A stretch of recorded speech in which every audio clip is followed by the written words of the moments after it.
Hello everyone, today we'll study about environment PT 365 in a less time. Let us quickly see what are the topics. First topic, climate change. Next, pollution, biodiversity and sustainable development. Next, disaster management and geography. Okay, first we'll start with the topic climate change. Recently, ozone hole is in news. As per the study, from 2022 to 2022, ozone hole has grown larger and thinner over the Antarctica. Let us see about ozone layer and that hole. Ozone layer is a thin shield of a gas of the Earth's stratosphere. It absorbs the sun ultraviolet rays and nearly 90% of the ozone resides in the stratosphere. Ozone hole is a region of the exceptionally depleted zone it is in the stratosphere over the Antarctic and Arctic. See, average thickness of the ozone layer over the earth is 300 Dapson unit, but where the denotes areas where it is dropped below the 220 Dapson units. Ozone depleting substances are the human made gases that reach the stratosphere, that is called as catalytic cycle, and ODS, chlorine, bromine, and CFC, carbon tetrachloride halogens. See, ozone recovers within 4 decades. Let us see what are the potential drivers of the ozone hole over the Antarctica. Changes in Antarctica polar vortex. Polar vortex are the stratosphere wind patterns with the low pressure and very cold air. Forms the pronounced over the southern poles and leads to formation of polar stratosphere clouds. PCS, known as a nacreous clouds or a mother of pearl, formed below by the minus 78 degrees Celsius and trap the ongoing long wave radiation. Ozone can destroy by the providing surface that converts benign forms of chlorine into reactive and ozone destroying forms. Removing nitrogen from compounds that moderates the destructive impact of chlorine. And changes in solar cycle. Next, increase atmosphere abundance of the CFCs. As per the recent report, volcano eruption also impacts the ozone layer. Next topic, about Montreal Protocol.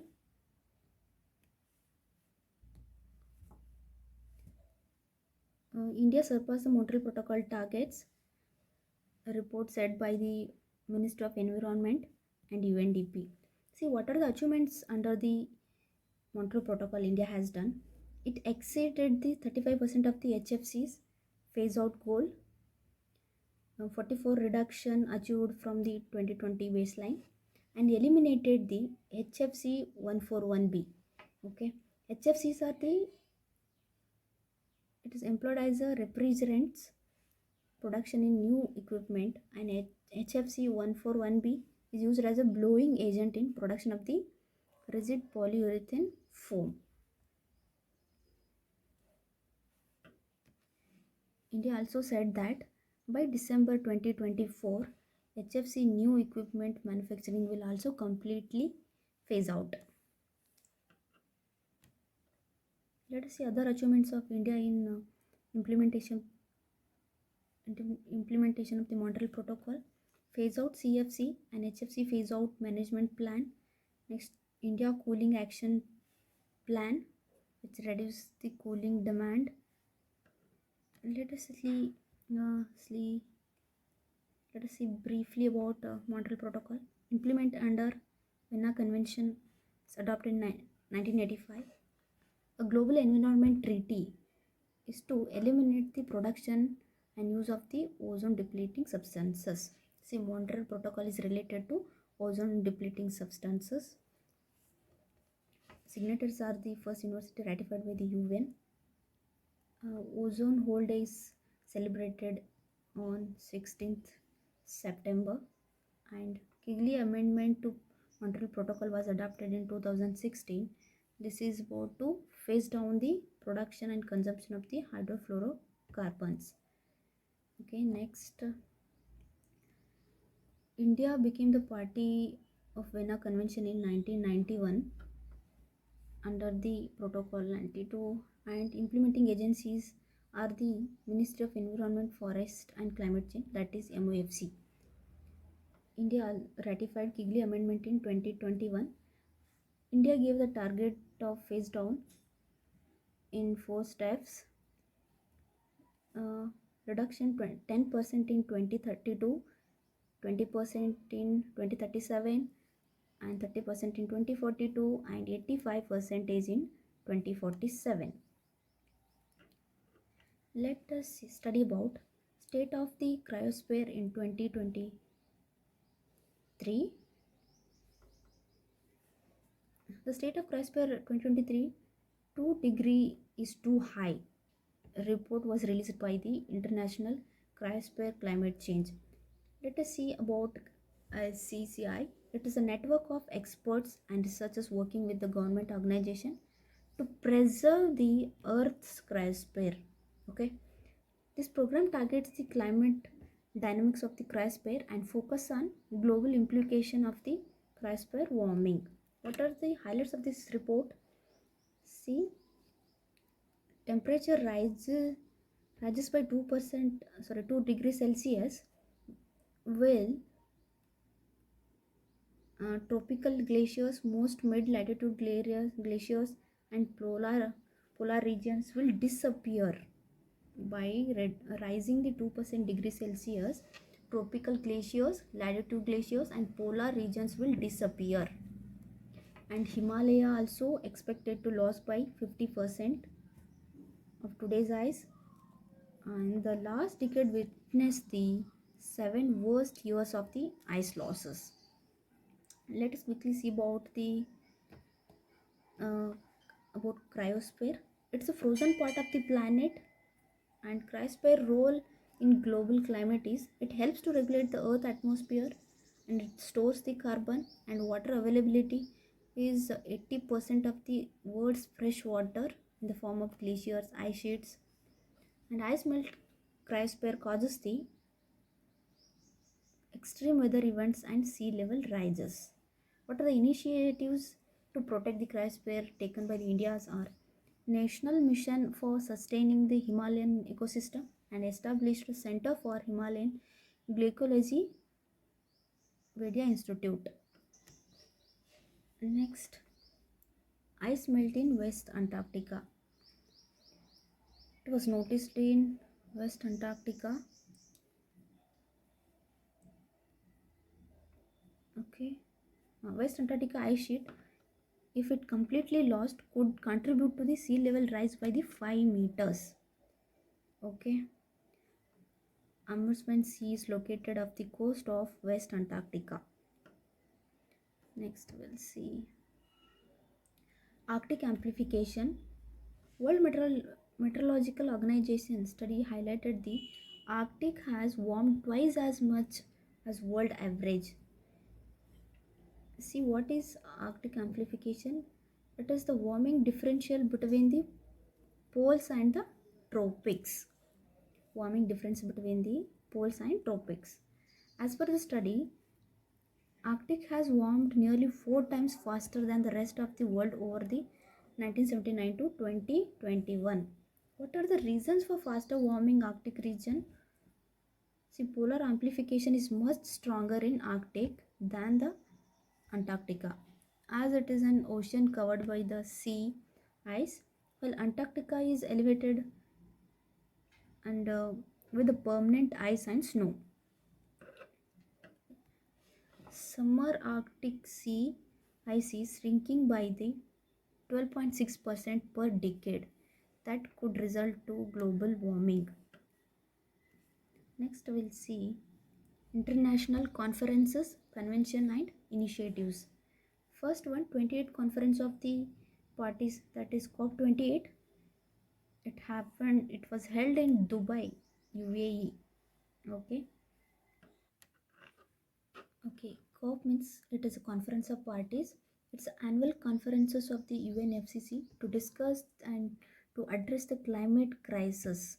Okay, and a meeting review of the nationally determined contributions (NDCs), which are submitted by the countries under Paris Agreement 2015. Final document called as UAE consensus adopted during the COP28. Okay, next Azerbaijan is hosting the COP29 in 2024 and Brazil is hosting the COP30 in 2035. Next, what are the outcomes of this COP28? Outcomes of this COP28 are fixing the climate finance. In this, operationalize the loss and damage fund. It was first announced in COP27 Sharm el Sheikh, which was held in Egypt in 2022. It is meant to compensate the countries already dealing with climate change, and this loss and damage fund LND refers to negative consequences arising from the unavoidable risk of climate change like rising sea levels, heat waves, crop failures. Okay, and next Warsaw International Mechanism was established in the COP19 in 2013 in Warsaw. This is to address the LND associated with climate change in developing countries. It is LND is administered by the World Bank and but administered by the independent secretariat. Okay, countries like UAE, German, UK, Japan.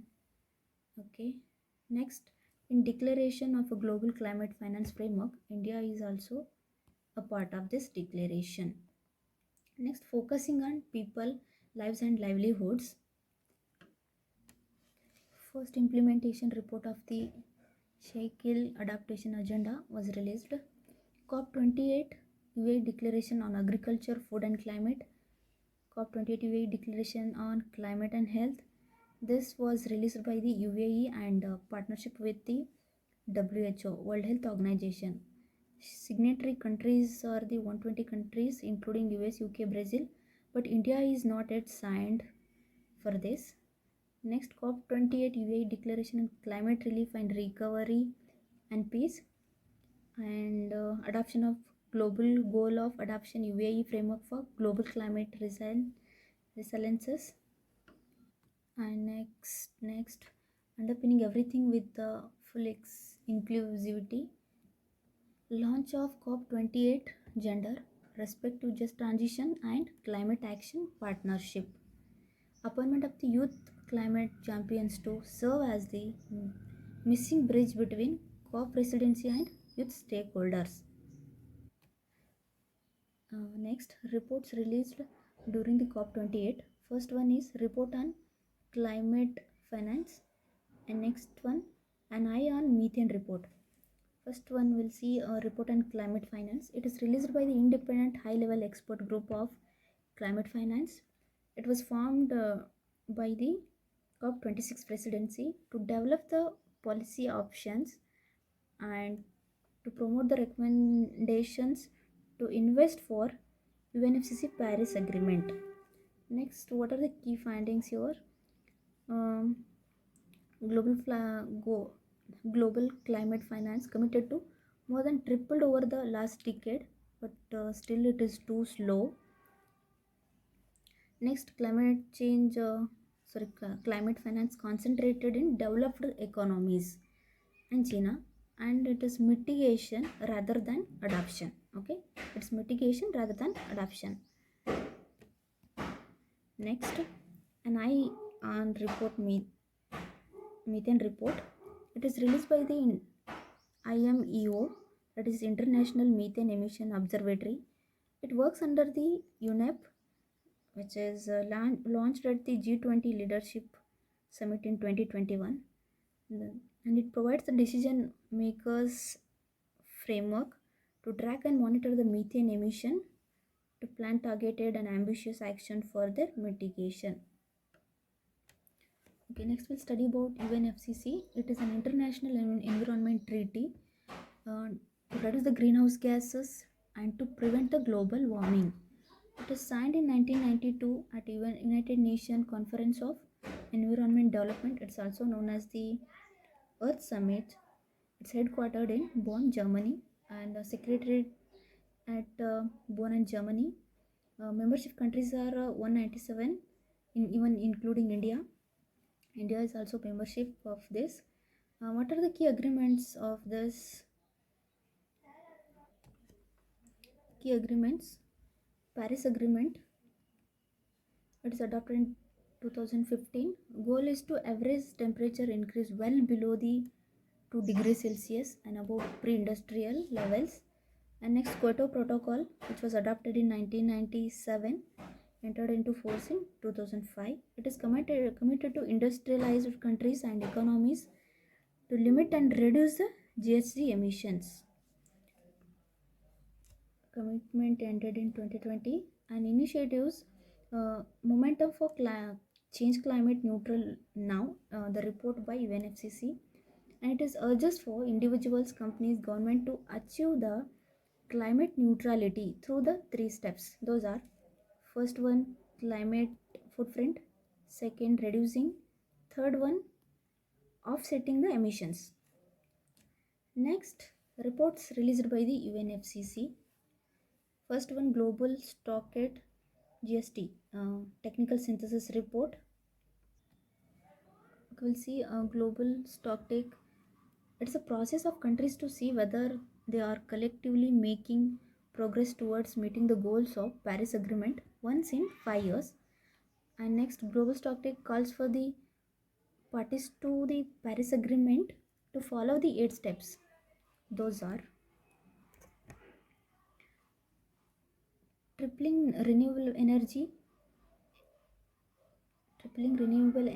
capacity, and doubling the global average annual rate of energy efficiency improvements by the 2030 by 2030 by 2030, and accelerating efforts towards the phase down of unabated coal power coal power accelerating efforts globally towards net zero emission energy systems and utilizing the zero and low carbon fuels. Next, transition away from fossil fuels. Next, accelerating the low emission technologies and accelerating the substantially reducing the non carbon dioxide emissions. Next, accelerating the reduction of emission from road transport. Phase out the inefficient fossil fuel subsidies. Okay, next we'll study about Paris Agreement synthesis report. Implementing latest NDC, which will increase the emissions by approximately 8.8 percentage by 2030 relative to 2010 levels. 40% of parties outline the role of local communities and rights of indigenous people in adoption of the components of the NDC. Next, we'll study about key initiatives launched during the COP28. First initiative, Global Green Credit Initiative, which was launched by the India. So it is to serve as the international platform for dialogue, collaboration, and exchange of innovative environmental programs and instruments. Then, what are the key purpose? Sharing global technical know-how and experience, and shaping the green credit policy instruments, and then supporting the implementation by creating one common value chain. And the features of this global green credit initiatives are green credit system and green credit portal. And this green credit focuses on voluntary environmental actions which involves the community, private industry, and individual. Next, we'll see the initiative of Global Renewable and Energy Efficiency Pledge. 108 countries have signed for this, and India is not a signatory of this. Its aim is to triple the global installed renewable energy capacity at least 11,000 gigawatt and double the global energy efficiency improvement rate for more than 4% by 2030 and phase down the unabated coal. Next, we'll study about the Global Cooling Pledge Initiative. It is initiative by the UAE, and again India is not a signatory for this. Its aim is to commit the countries to reduce their cooling emissions by at least 68% by 2050 and to increase the access the sustainable cooling by 2030. and to increase the global average efficiency of new year conditions by 50%. Emission targets draw on the modeling from the NF Cool and Coalition Report of Cooling Watch 2030, keeping it chill. Next, we'll see the initiative of Fossil Fuel Oil and Gas Decarbonization Charter (OGDC).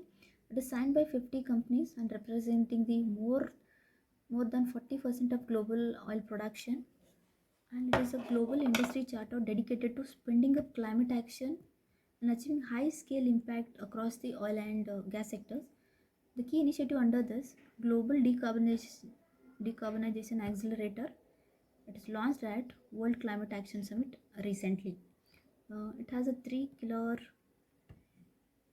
key pillars: scaling energy system of tomorrow, decarbonization energy system of today, and targeting methane and other than non-CO2 greenhouse gases. Next, next we'll see initiative of African Green Industrialization Initiative.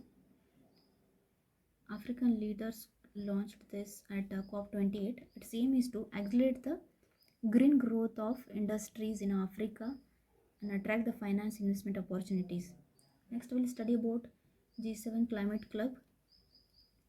It led by Germany and Chile along 36 member countries, and again India is not a member of this. And it is to open and cooperative inclusive form of climate ambitious countries with the goal of supporting the effective implementation of Paris Agreement and decisions. Its aim is to support the accelerating climate action and increase the ambition to achieve a global net zero greenhouse gas emission by around mid-century. Next, it is first proposed by the Germany during G7 meeting. Next, Interim Secretariat, Economic Cooperation and Development (OECD) and International Energy Agency. Next, we'll study about Climate Partners, Allied Climate Partners Platform. Initial funders are the including Arnold Ventures, Balmer, etc. Its aim is to increase the number of climate related projects and business emerging economies. Okay, next we'll study the Altera Fund initiative. It is announced by the UAE $30 billion climate fund. It's given. Its vision is to become the world's largest private investment vehicle for climate change action and to mobilize 250 billion globally by 2030 to create fairer climate finance system. Focus areas are the energy transition, industrial decarbonization, sustainable living, and climate technologies. Okay, let us see what India has done at COP28. India voiced the concerns of global south and it is reiterate the urgency of making climate finance available to the developing countries. It is telling that give some money to the developing countries. Next, what India has a role at COP28?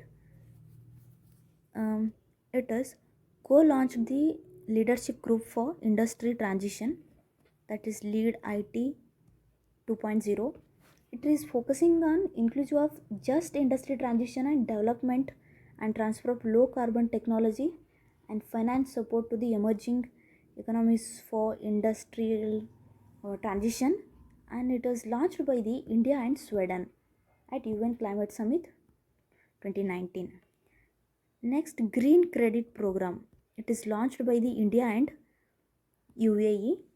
It is focusing on the voluntary environmental actions involving the community, private industry, and individuals. Next, India participated at Mangrove Alliance for the climate ministerial meeting at COP28. It seeks to scale up the accelerate conservation, restoring, growing plantation efforts of mangrove ecosystem globally. It was initiated by the UAE and Indonesia during COP27. India is also a member of this. Next, India led a Global River Cities Alliance. Okay, it has launched the Global River Cities Alliance. It is in this National Mission for Clean Ganga is signed memorandum of common purpose with the Missy River Cities and Town Initiative. Missy River is a this Missy River is a river of the United States. Then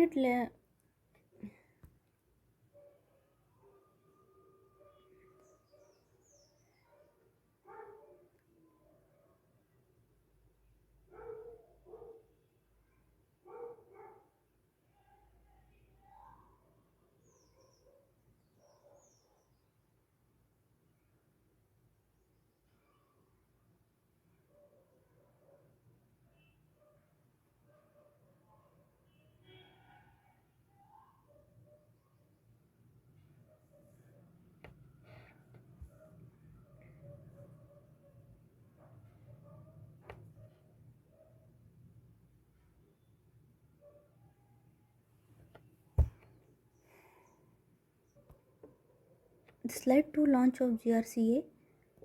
GRCA membership has increased now. Now it is 267 global rivers and cities, including India, USA, and Denmark. RCA is a joint initiative of Ministry of Jal Shakti and Ministry of Housing Urban Affairs to connect the river cities and focusing on sustainable river centric development. Okay, it was started in 2021. This GRCA secretary role would be it is served by the NMCG, that is National Mission for Clean Ganga, under the Ministry of Jal Shakti, and National Institute for Urban Affairs under the Ministry of Housing and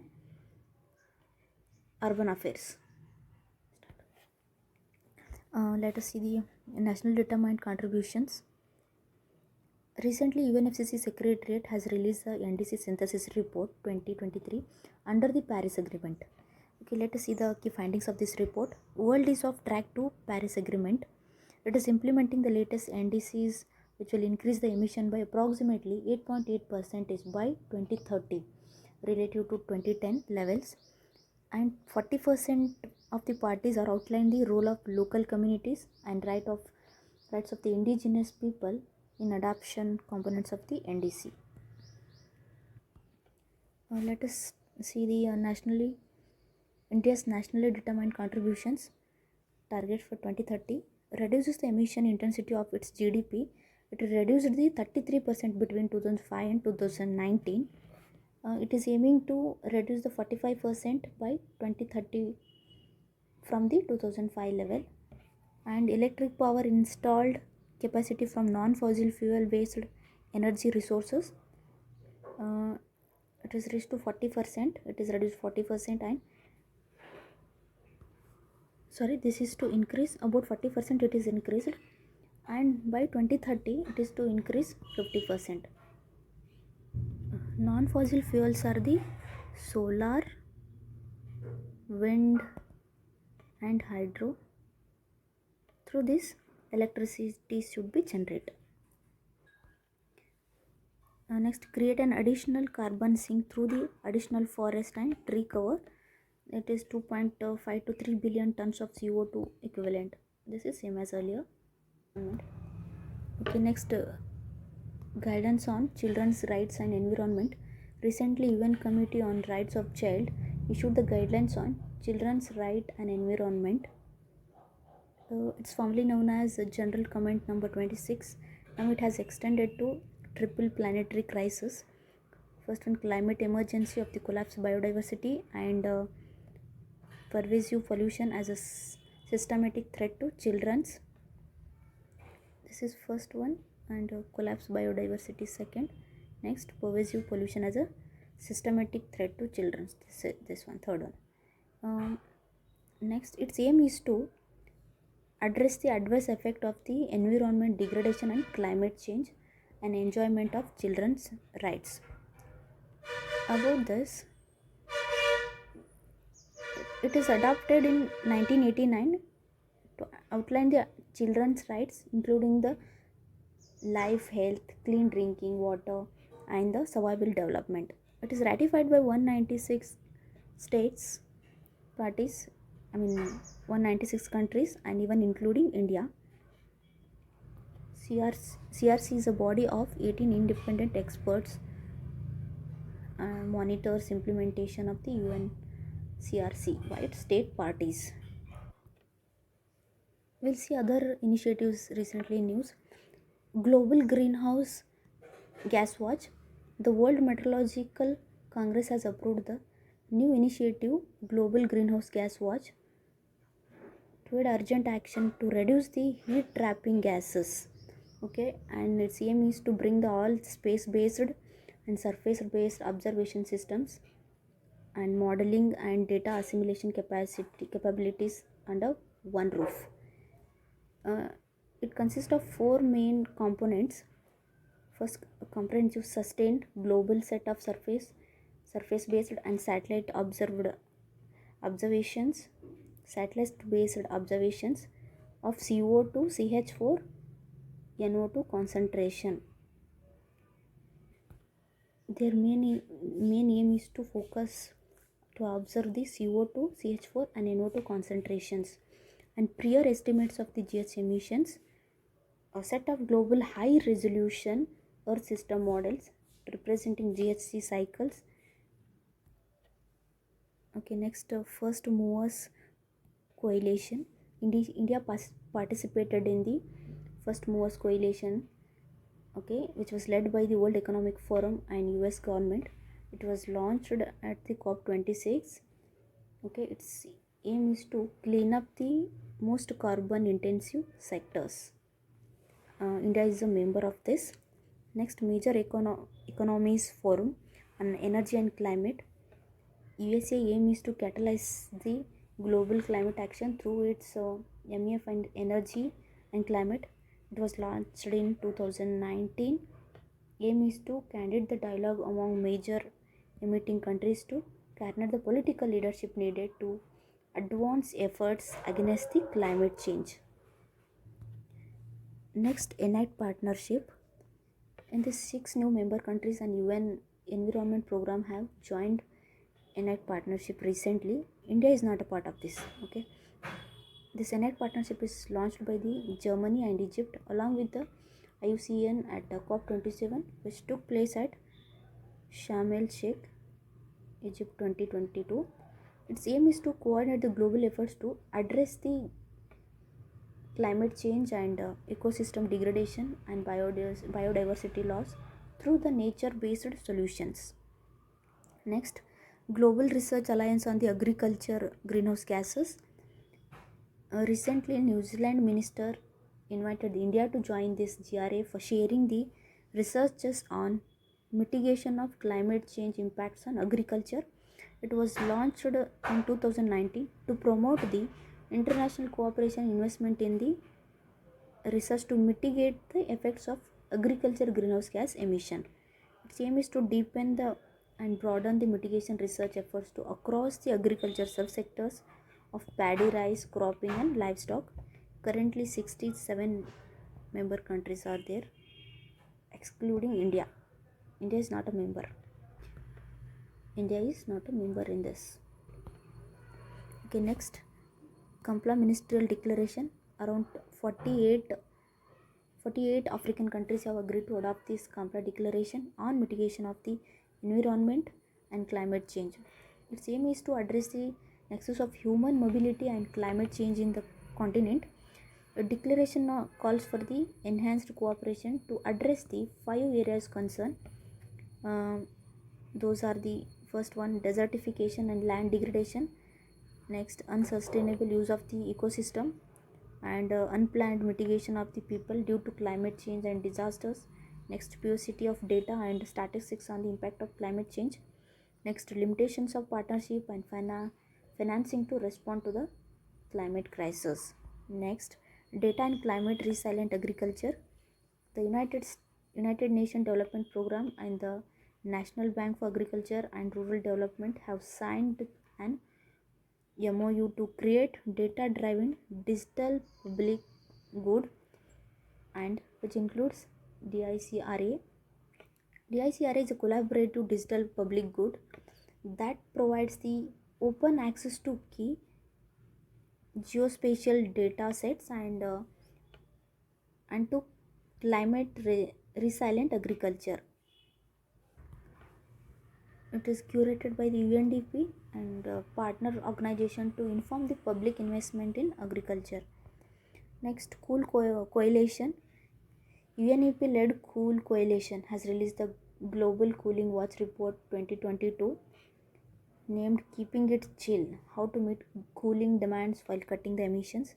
It relates to support the Global Cooling Pledge and Cool Coalition. About this Cool Coalition, it is launched by the UNEP at the first global conference on synergies between 2030 Agenda for Sustainable Development Goals and Paris Agreement.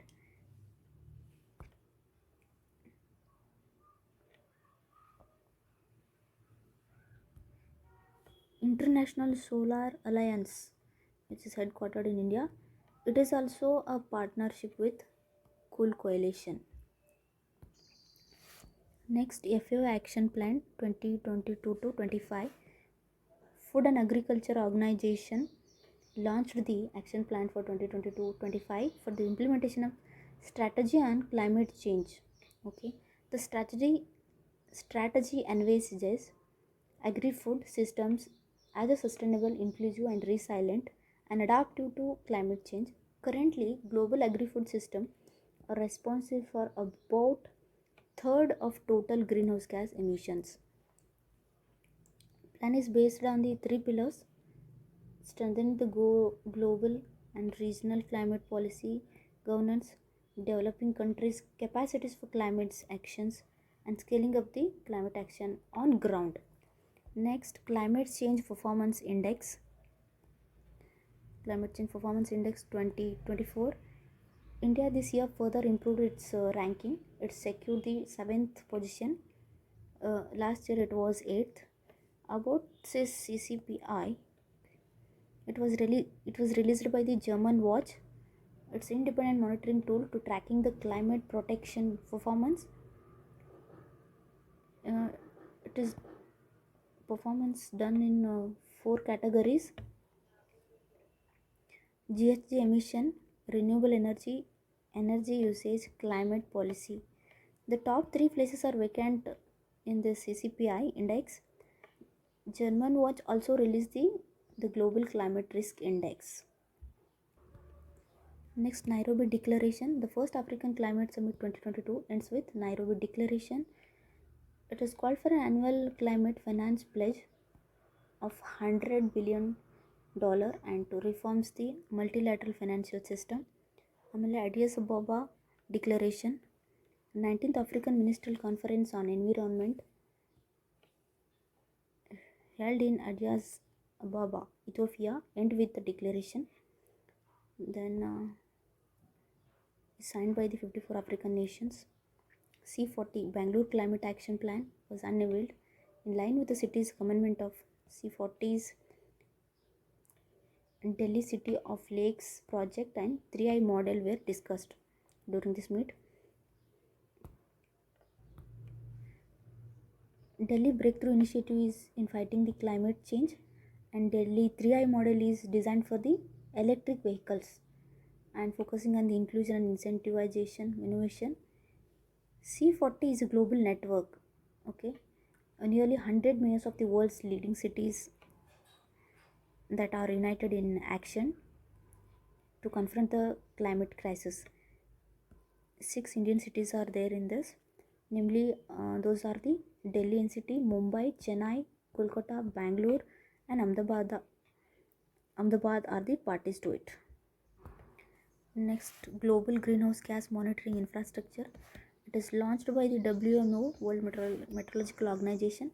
Aim is to provide better ways to measuring the planet warming, pollution, and help to inform policy choices, which will integrate the space-based and the surface-based observations systems. Okay, and it's embodied by the WMO's 60-year-old World Weather Watch and its acclaimed Global Atmosphere Watch.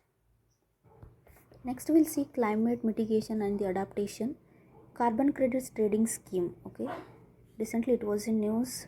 The Ministry of Power announced the reforms in carbon credit trading scheme launched in 2023.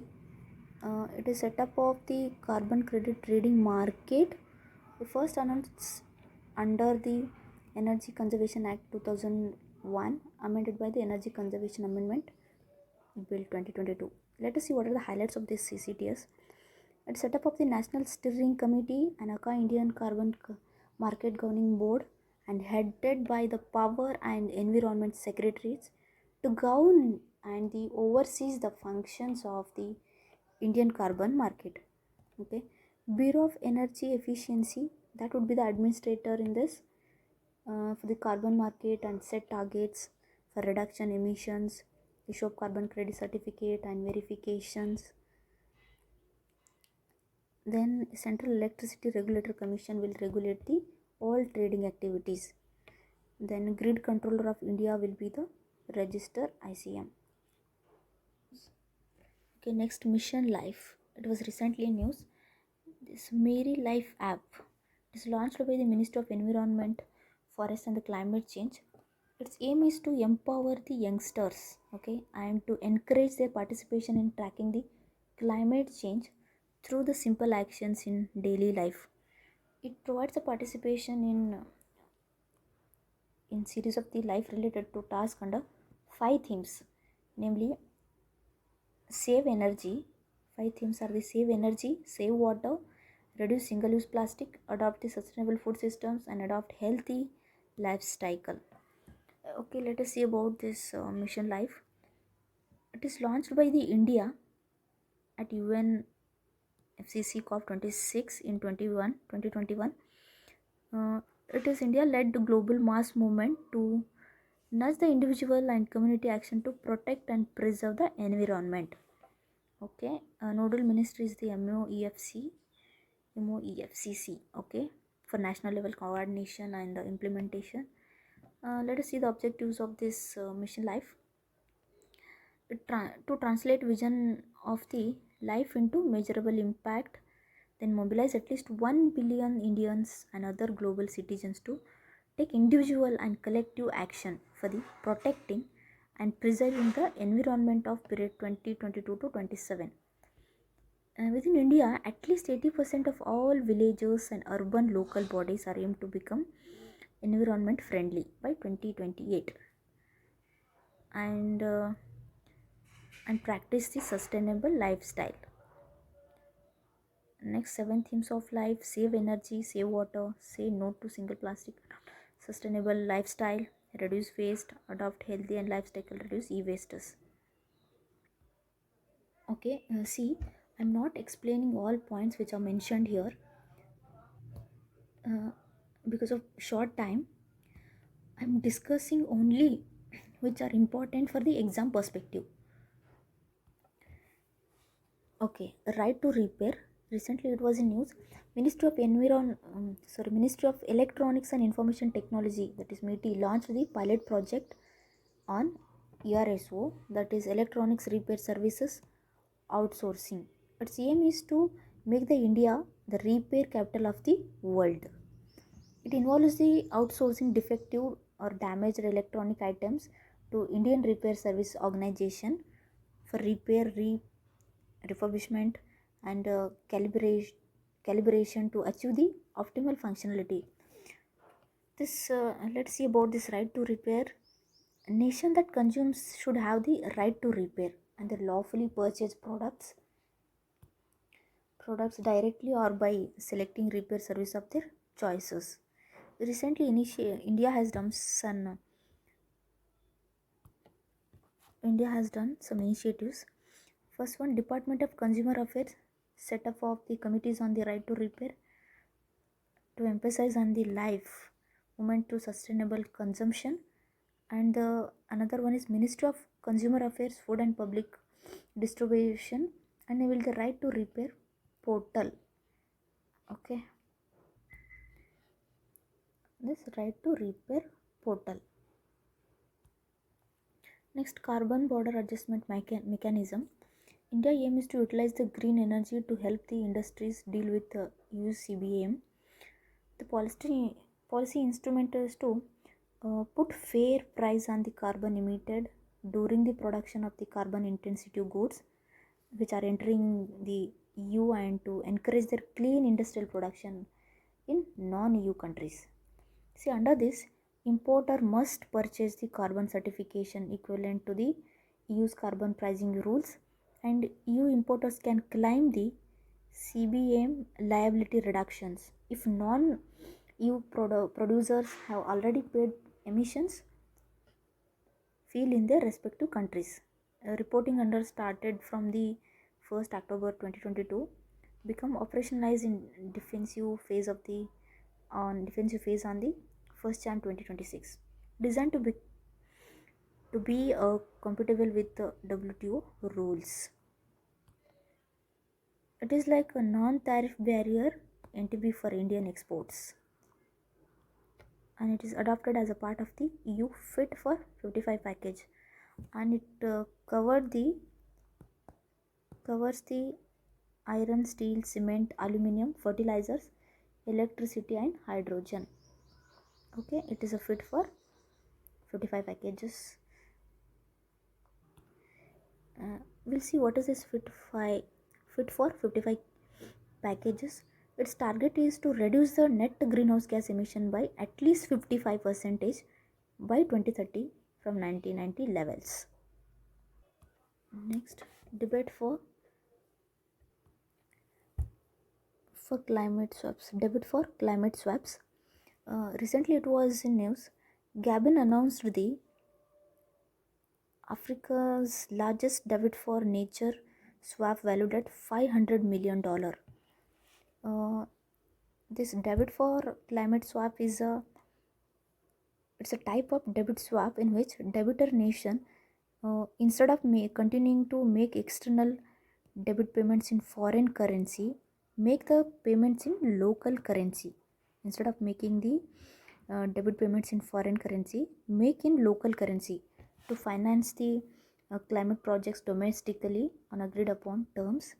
It is first used in the 1980s in Latin America, and it is signed by the Ecuador in 2023 for the world first largest debit swap to conserve the ocean. See, world first and largest debit swap is first signed by the Ecuador in 2023 to conserve the ocean. India is not involved in this. India is not involved in any of such debate swap natures.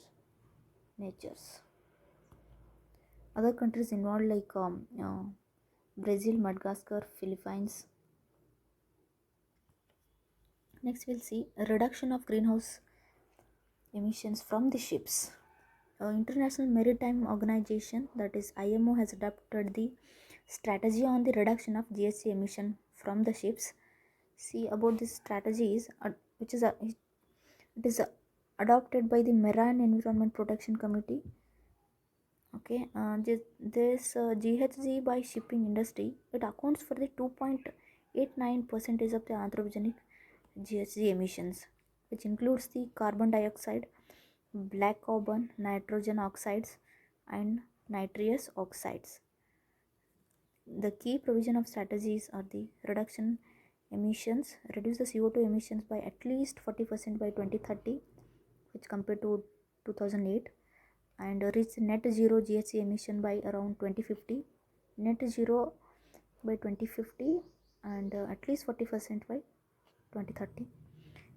Technology adoption, take up the technology to reduce at least 5%, trying for 10% of the energy used by the international shipping by 2030. Its review period is 5 years. First review due in 2028. Next, we'll see about a national framework for climate services. India Meteorological Department and Chris University signed for an MOU to collaborate on climate research during the workshop of NFCS in India. What is this NFCS? This India proposed under Global Framework for Climate Services. Since 2019, Switzerland, China, Germany, UK have also launched this NFCS, and Aim of this national framework for climate service is its aim is to strengthening the production of availability and delivery and application of the science based climate monitoring and prediction services. Nodal agency is IMD, that is India Meteorological Department. Next, we'll see other climate related terms and which are in news. India Climate Energy Dashboard ICED 3.0, which is released by the Niti Aayog. Uh, it is a one stop platform for the real time data on energy sector and climate. It is useful for the monitoring the progress of India's clean energy transition journey. Next, UN Climate Change High Level Champions. It is to connect the work of governments with many voluntary collaborative actions taken by the cities, regions, business, investors, and nations. It's dedicated to appoint two high level champions.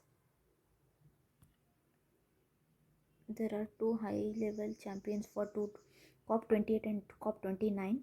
First one HEMS Razan El Mubarak and the HEMS Nigar Arkdarai. Next, the Energy Transition Advisory Committee. The Green Shift, the Low Carbon Transition of India's Oil and Gas Sector report was submitted by the ETCA government. It is focusing on the increasing adoption of the clean energy solution such as hydrogen, biofuel, nuclear, geothermal, tidal in India's energy mix. About this ETCA, which was established in 2021 by the Ministry of Petroleum and Natural Gas. Okay, and next, short-lived halogens. As per the recent study, the ocean cool the planet by releasing the short-lived halogens that contribute to 8 to 10% of the cooling.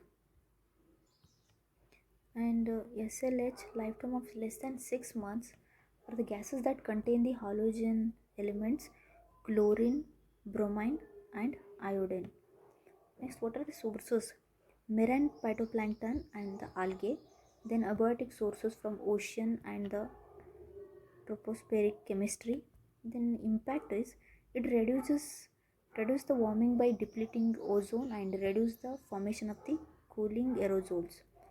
And SLH increase the methane's lifetime in the atmosphere and increase the level of water vapor. Recently, Niti Aayog released the Towards Decarbonization Transport 2023 stock take on sectoral ambition in G20 report. As per this report, India's total CO2 emission from fuel combustion grew up 30.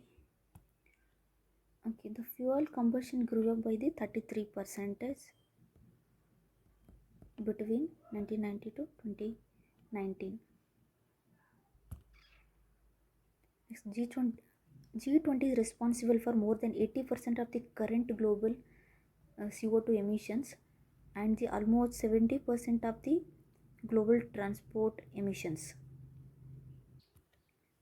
Next, methyllote UVI microbium burotens. Methyllote UVI microbium burotens 5GB1C. It is a methanotroph bacterial strain. It is one of the bacterial strain which can potentially remove the methane from the major emission sites like landfills, paddy fields, and oil and gas wells.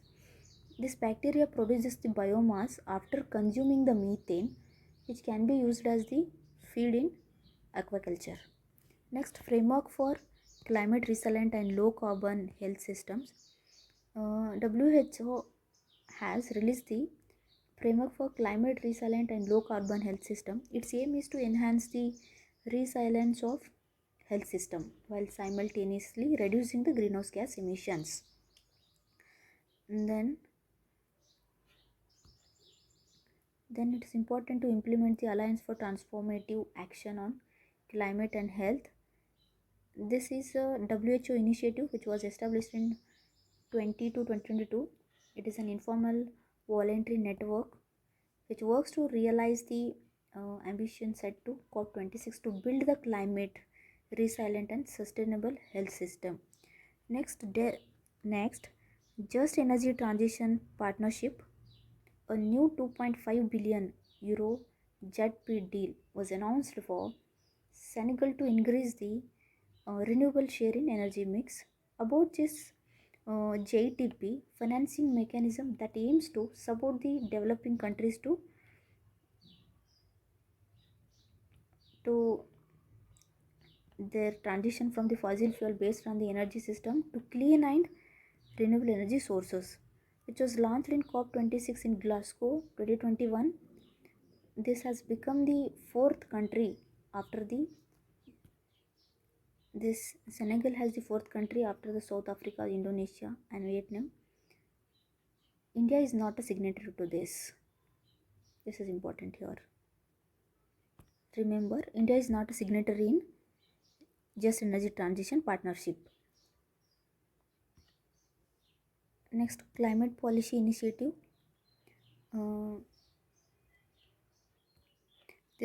This climate policy initiative released a report called Global Landscape of Climate Finance 2023 report. The CPI is an analysis and advisory organization with expertise, finance, and policy. Its mission is to help the governments and business financial institutions to drive the economic growth while addressing the climate change. It has 6 offices around the world, including Brazil. Those are the Brazil, India, and Indonesia, UK, and the US. See, India also has this office. Okay, next we'll study the institutions organized which are there in news. Next, first United Nations Environment Program, UNEP, which is established in 1972. The following conference on the human environment, which headquartered in Nairobi, Kenya. Its agenda is to establishing a global environment agenda and promoting the efficient implementation of sustainable development program. Okay, next it has 193 even member states, even including India. It approved the program of work and budget, and then its funding relies voluntary contribution for over 90% of funding needs for this. Environment fund is a UNEP's core fund. UNEP's core fund is what? Environment fund. Then hosts the secretariat of various conventions. It hosts the other secretariat of various convention. One is IVPS, that is Intergovernmental Science and Policy Platform on Biodiversity and Ecosystems. Another one is Intergovernmental Panel on Climate Change, IPCC, that is hosted jointly by the UNEP and the WMO, World Meteorological Organization. And next, Common Carbon Metric, which is supported by the UNEP, has been developed for assessing the carbon footprint of building the operations around the world. See, there are total 15 environmental agreements are under this UNEP. We'll see what are those major agreements under this UNEP. First one, Convention on International Trade in Endangered Species of the Wild and Fauna Flora, that is CITES in 1973. Next, CMS Rabona Convention in 1979, which is to conservation of the migratory species of wild animals. Next, third one, Vienna Convention for Protection of Ozone Layer. Vienna Convention is related to ozone layer, which is in 1985. Next, fourth one, Basel Convention on the control of transboundary movements of the hazardous waste. Hazardous waste is related to Basel Convention. Vienna Convention is related to ozone layer. Okay, you remember these conventions, very important in exam perspective. Next, fifth one, Convention on Biological Diversity, CBD, in 1992. Next, sixth, Rotterdam Convention. It is to It is for certain hazardous chemicals and pesticides. Next, seventh one, Stockholm Convention on persistent organic pollutants. Next, Minamata Convention on mercury. These are the 15 environmental agreements under this UNEP. Okay, next, recent reports released by the UNEP.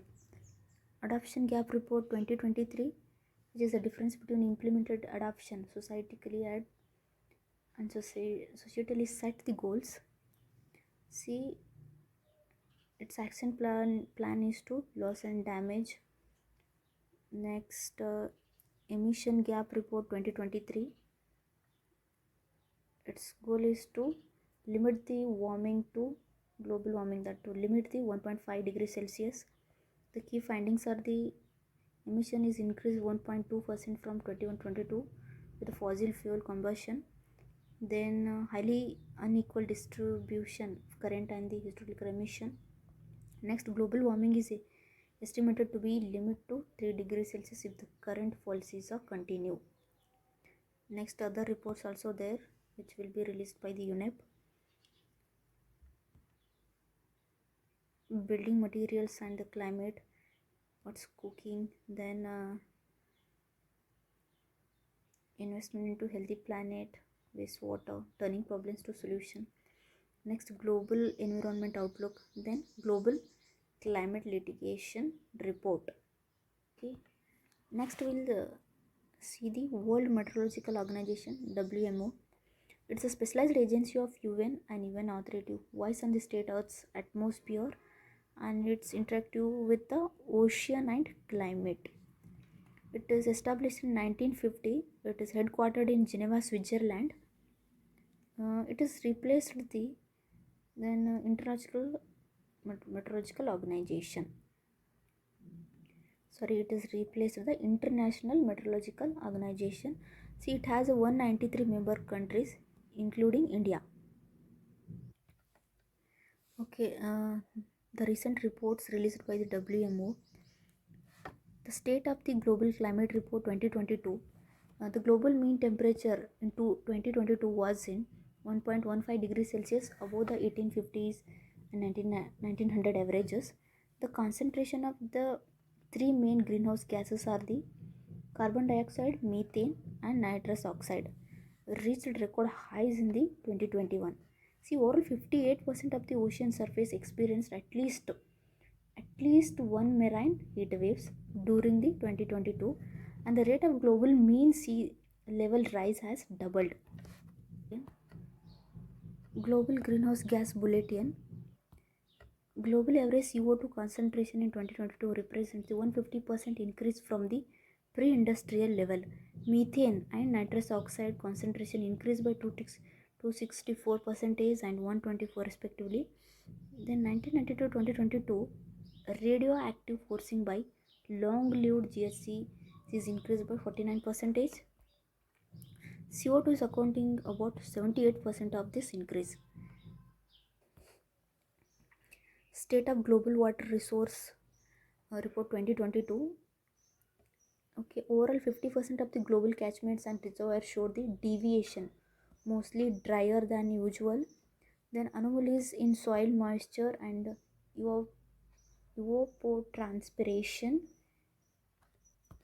evapotranspiration also matched the deviation. Noted river discharge condition. See, Asian Water Tower from 2000 to 2018, total glacier mass in region decreased by 4.3%. See, it is decreased by 4.3%.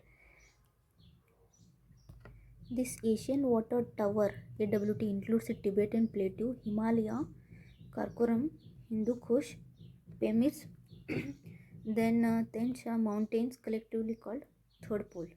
Next, other reports, Global Climate 2011 to 2020 reports, State Climate Service Report, Global Atmospheric Watch, Air Quality and Climate Bulletin, and Global Annual to Decadal Climate Updated.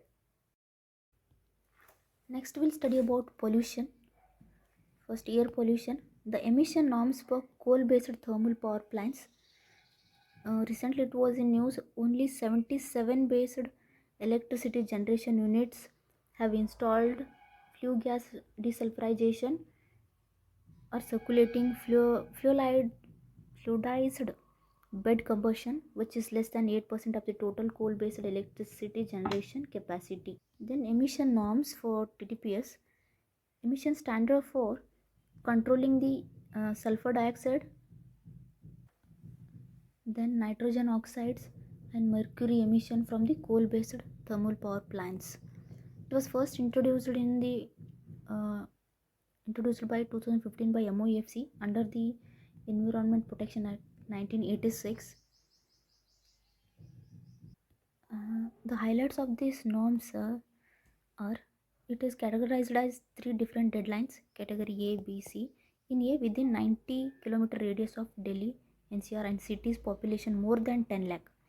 Then in category B, 10-kilometer radius critically polluted areas, non-attainment cities, and then C is for all other power plants. Next, graded response action plan.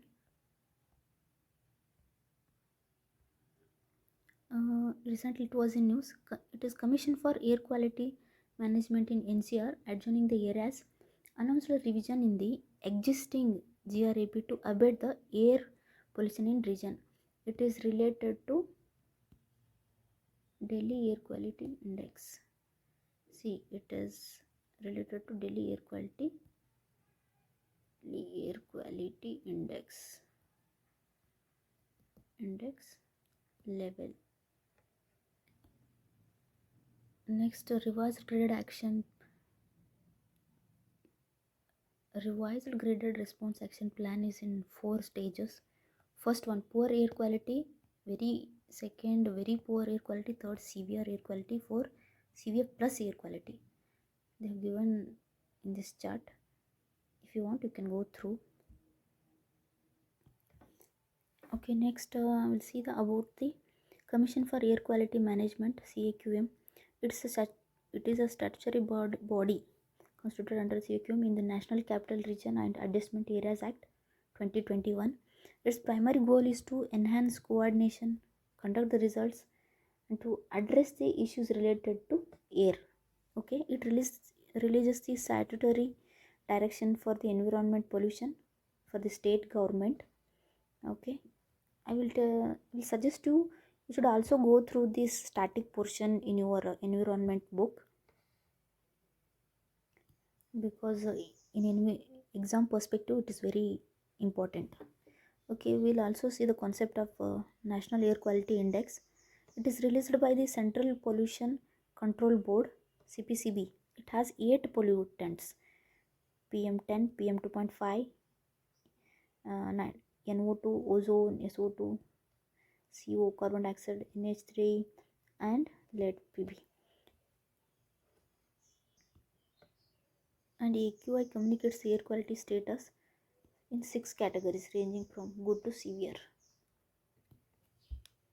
We'll see about Central Pollution Control Board, CPCB. It is a statutory organization constituted under the Water Prevention and Control Pollution Act. Okay. The major initiatives of this CPCB is National Air Quality Monitoring Program, NAP, a nationwide program of the ambient air quality monitoring. Under this nation air quality monitoring program, 4 air pollutants are identified to regulate the monitoring at all locations. What are those? Sulfur dioxide, oxides of nitrogen, then a suspended particle matter, fine particulate matter. Here 4 matters, and in National Air Quality Index there are 8 pollutants.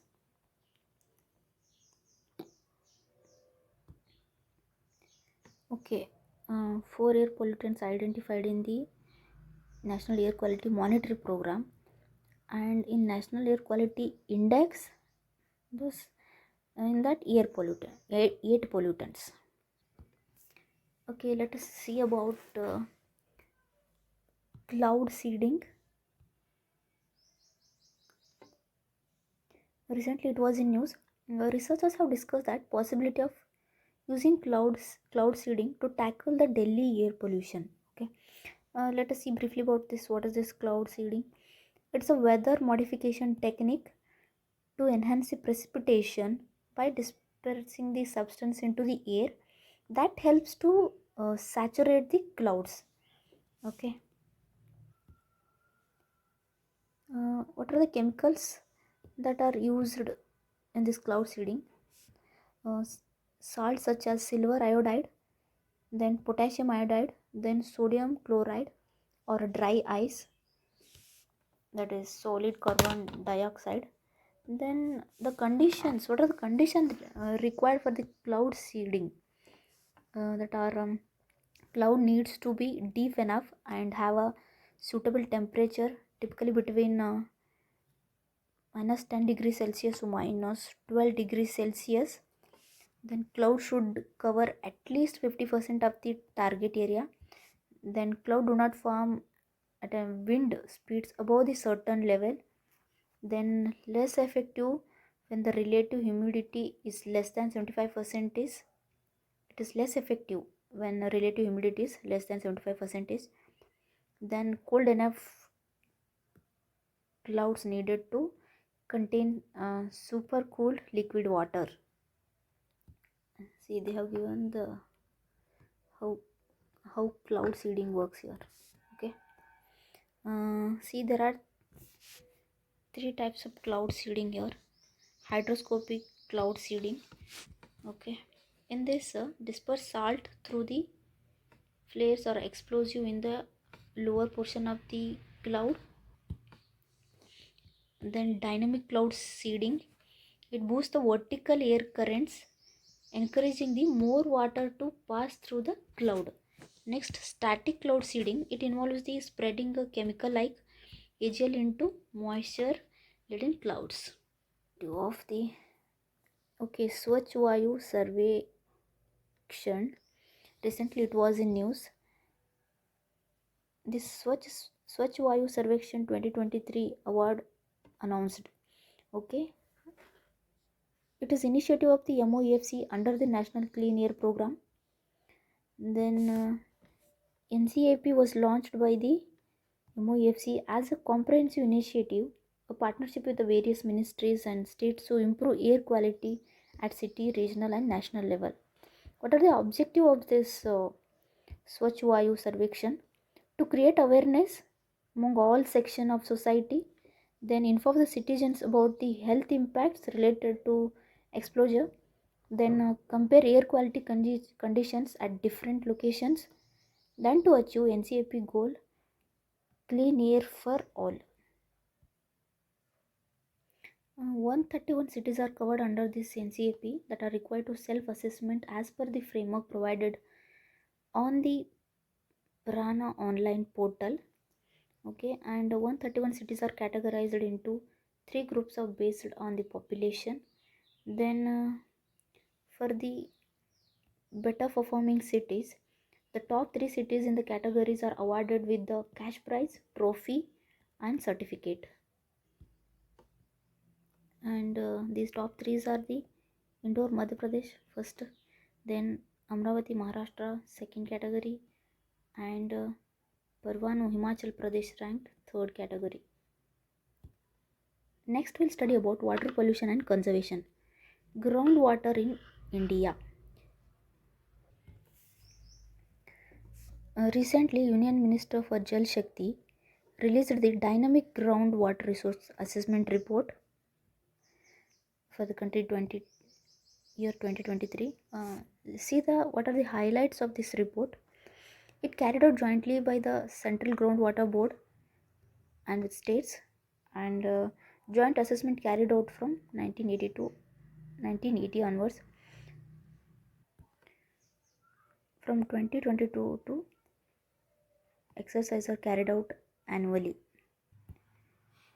These are the water governing bodies here: central ministry, state government, groundwater department, state and central pollution control board, and these are dedicated authorities.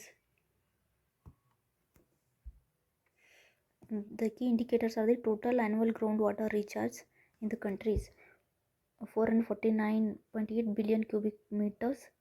The major increase noticed in West Bengal, Assam, Telangana, and these are the other states.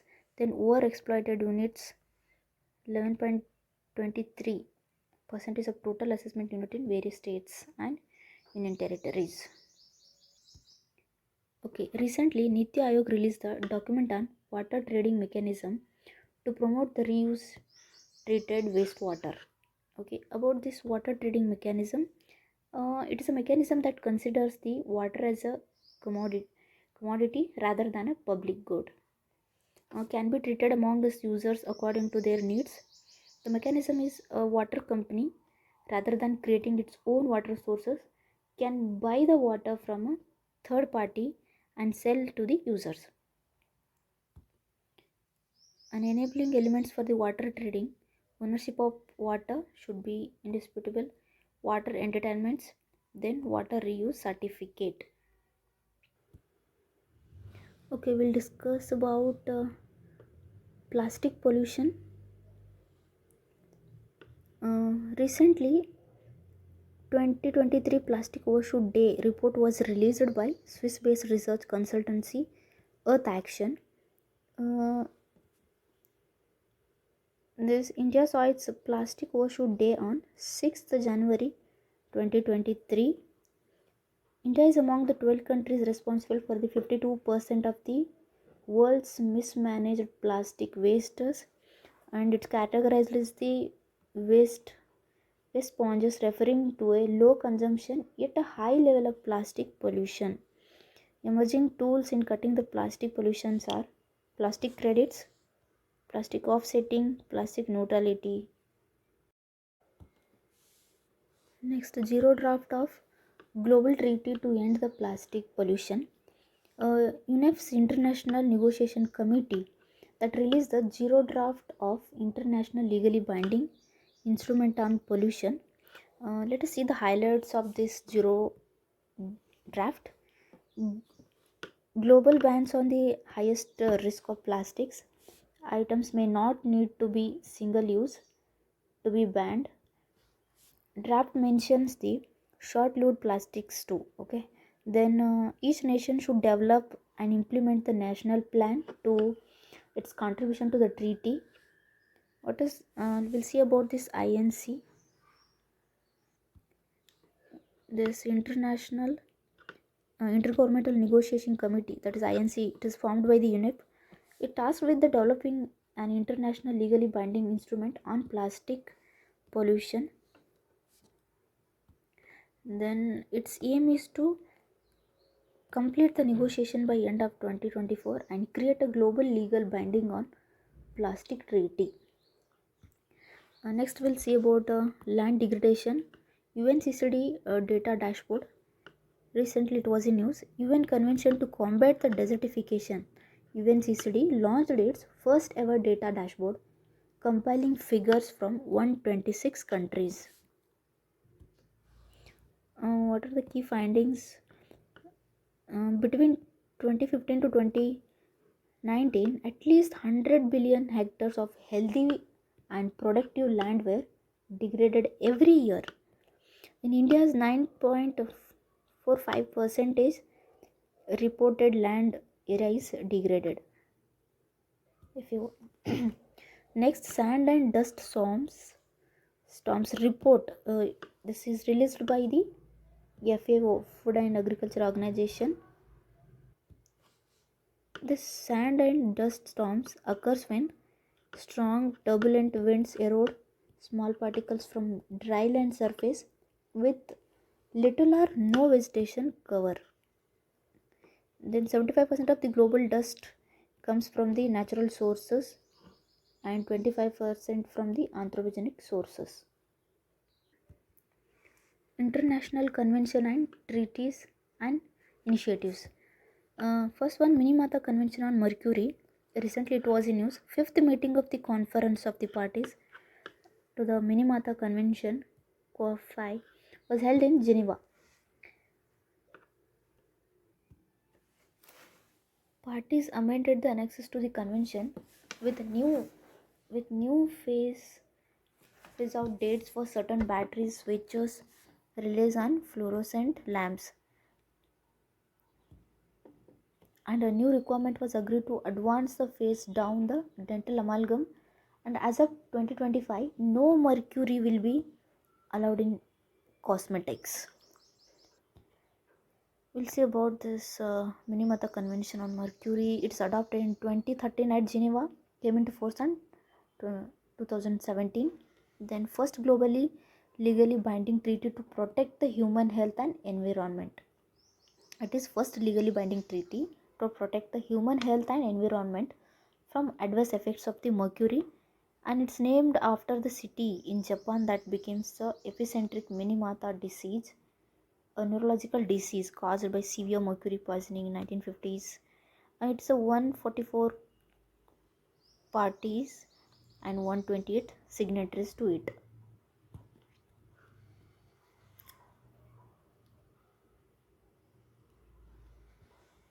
And India's ratified to this in 2018 with the flexibility for continued use of mercury based products. About mercury, um, it's a naturally occurring element found in air, water, and soil. And other sources, gold mining, coal based other power plant, etc. It may have toxic effects on nervous system, thyroid, kidneys, lungs, and immune system, eyes, gums, and skin. It affects all these parts. Then considered by the WHO as one of the top 10 chemicals of major public health concern. So now there's no known level to safe exposure. Okay, UN Global Framework on Chemicals. A new UN framework to protect the environment from harmful chemicals was agreed at the fifth International Conference on the Chemical Management in Bonn, Germany. Okay, this chemical framework on chemicals, this for a planet free of from chemicals and wastes. Then around 28 targets to improve the responsible management to chemicals and wastes. In addition to framework, in addition to this global framework, ICC M5 also adopted its Bona Declaration. It aims to prevent exposure to harmful chemicals and phase out the most harmful ones where appropriate and enhance the safe management. Next, we'll see about some other convention which deal with hazardous chemicals. Basel Convention 1989 to control transboundary movements, hard weights, okay, hazardous waste and their disposal. Rotterdam Convention 1998. It is related to certain hazard chemicals and pesticides international trade. Then Stockholm Convention, it is related to persistent organic pollutant. Then Vigan Convention 1995, a convention to ban on the important hazardous and radioactive wastes into foreign island countries. Okay, let us discuss about biodiversity and its international conventions and treaties and initiatives. Recently, Global Biodiversity Framework Fund was in news. It was recently ratified and launched at the 7th Assembly of the Global Environmental Facility. Its purpose is to finance the implementation of the Cunningham and Montreal Global Biodiversity Framework. The governance GBWF Council is represented by the this following members: 16 from developing countries, 14 from developed countries, and 2 from the countries of the Central and the Eastern Europe and the former Soviet Union. Decision of the council are to be taken by the consensus, and the financial management is done by the World Bank. Next, fund allocation. 20% of the fund would be indigenous led initiative to protect and conserve the biodiversity. Then prioritize the support for small islands, developing states and LCDs. Next, we'll see about this Cunningham Montreal Protocol. uh, Cunningham Montreal Global Biodiversity Framework. It is adopted in 2022 at COP15 to the UN Convention on Biological Diversity, and it is replaced by the Aichi biodiversity targets that expired 2020. It is not legally binding. Okay, and set out four goals for 2050 and 23 targets for the 2030. Uh, these are the goals and targets here. Four goals. First one, to halt human induced species extinction and equitable sharing of benefits, sustainable use of biodiversity, and closing the biodiversity finance gap of $700 billion per year. And these are the targets. 33% of land, inland water, marine, coastal ecosystem will be protected by 2030, and reducing the rate of introduction of invasive alien species by 2050, and cutting the global food waste by half, then reducing the loss of areas of high biodiversity importance to zero, then reducing by 500 billion annual harmful government subsidies, and mobilizing the investment close to close to the biodiversity funding gap by 200 billion in year. Next, we'll see Global Environmental Facility. Recently, it was approved the disbursement of the 1.4 billion dollar to achieve to accelerate an efforts to the tackle the climate and biodiversity and pollution crisis. Uh, this GFE was established in 1991 as a multilateral environment fund to achieve the global environmental benefits. Objective is to provide the grant funds to developing countries for the project covering four areas, that is climate change, biodiversity, international waste, ozone depletion. And implementing agencies are the World Bank, then UNDP and UNEP. It has 186 member countries and even including India. GF also released a report called Inclusive Conservation Initiative, released along with Conservation International. Its aim is to support the ILPS to secure and enhance their stewardship over landscapes, seascapes, and territories with a high biodiversity and irreplaceable ecosystems. Next, we'll see about Global Declaration of River Dolphins. 11 countries signed for its kind of Global Declaration of River Dolphin by 2030, Bogota, Colombia. About this declaration is it's adopted. This declaration adopted by the river dolphin range states Bangladesh, Bolivia, Brazil, Cambodia, Colombia, Ecuador, and even India, Nepal, Pakistan, Peru, and Venezuela.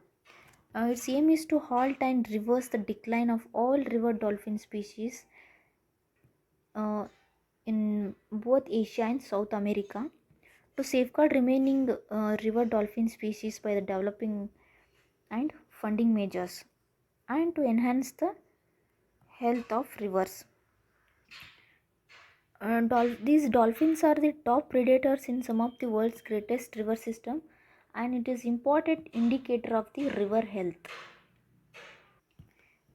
See, this IUCN status of this dolphin is endangered, and it lives only in fresh water. In India it is found mainly in Ganges and Brahmaputra river system. See, it is again endangered here, and again in Indus, Pakistan and River Bias endangered in Irwadi also endangered. Remember the status of this dolphin. It is endangered. Okay, next we'll see about the protection of plant varieties and farmers' rights. Recently, a Delhi High Court dismissed an appeal filed by the PepsiCo India holding against the 2021 order revoking the PIH's registration of potato variety of the PL 2027. See, this PL 2027 variety of potatoes was introduced by the Pepsi in 2009 through a contract farming arrangement. It was registered under the Protection of Plant Varieties and Farmers' Right. Since 2019, PepsiCo sued some farmers in Gujarat for illegal growing its registered potato variety, violating the IPR under Act. So in 2021, registration of the PL 2027 was revoked on the grounds furnishing the incorrect information and infringing the farmers' rights. We'll see about this. What is this protection of plant varieties and farmers' rights of Act 2001? And this enacted the 2001 under the 27 of sub 3 article Agreement on Trade of Related Aspects of Intellectual Property Rights. It conforms with the International Union for the Protection of New Varieties of Plants. Okay, it conforms new varieties of plants in this act. Then in the world there is only one that recognition IPR legislation that grants the intellectual property rights not only for the plants, it also to the farmers. See, this intellectual property rights is given to the plant breeders as well as to the farmers. Okay, then this objective is to recognize and protect the farmers' rights regarding the plant genetic resource. This protection period is trees and vines is 18 years, for the crops 15, and for the extinct varieties 15 years. Okay, next we'll see about International Treaty on Plant Genetic Resources for Food and Agriculture. Global Symposium on Farmers' Rights adopted the Delhi Framework on Farmers' Right. This GSFR, organized by the Secretary of International Treaty on a plant genetic resource for food agriculture of the Food and Agriculture Organization. This FGRFA as raw material that form the basis of all crop varieties, and include seeds and all other plant genetic material. The key highlights of the Delhi framework is creating functional synergy across the different UN instruments, then establishment or support of the farmer managed seed system for traditional varieties, then building a farmer centric partnership opportunities. We'll see about this ITPGRFA. It is an international agreement to conserve, use, and manage FGRFA around the world. It's a legally binding agreement that was adopted in 2001, entered into force in 2004. India is a party of this, and it makes possible to share plant genetic resource across the borders through unique multilateral system, access and benefit sharing, and it became the guidance for establishment of Svalbard Global Seed Vault. The Seed Vault marked in its 15th anniversary in 2023. It was established and fully funded by the government of Norway. And then other international convention and initiatives. World Heritage Convention. This, according to new research, World Heritage Site makes less than 1% of the Earth's surface, but less harbor more than 20% of the planet biodiversity. We'll see about World Heritage Site have understanding universal value, and under the World Heritage Convention 1972, sites are selected under the three categories. One is cultural, natural, and mixed. In India, 42 World Heritage Sites are there in India. Okay, 42 World Heritage Sites are there in India. 32 are cultural, 7 are natural, and 1 is mixed type. 195 state parties are there in this, and India is also a member of this. Next, we study about Wildlife and Conservation. Biological Diversity Amendment Act 2023. Recently, Parliament passed the Biological Diversity Amendment Act 2023, amending the Biological Diversity Act 2022. We'll see about this 2022 Act. This enacted to help the India to meet the objective of the UN Convention on Biological Diversity 1992. It provides for the decentralized three-tiered mechanism for regulation. What are those three? National Biodiversity Authority (NBA) at the national level, State Biodiversity Board at state level, and Biodiversity Management Committee at the local body level. It providing for the sharing of benefits with the biodiversity conserves and holders and creators of associated knowledge. These benefits may be shared various forms such as monetary compensation, sharing intellectual property rights, and technology transfer. Okay, let us see what are the key changes have been made in the Biodiversity Amendment Act. Okay, first extension and exemptions. In Biological Diversity Act in 2002, it requires a prior approval or intimation to the regulatory authority for accessing the biological resources. Here exempts the Ayush registered practitioners, local people, communities, then cultivators, and giving prior intimation of the SBB accessing biological resources for commercial utilization. Next, approval for intellectual property. Here, approval of NBA is required before applying for IPR. Now it is changed to the requirement, and now the approval will be required before the actual grant of the IPR, not before the application. Next, benefit sharing.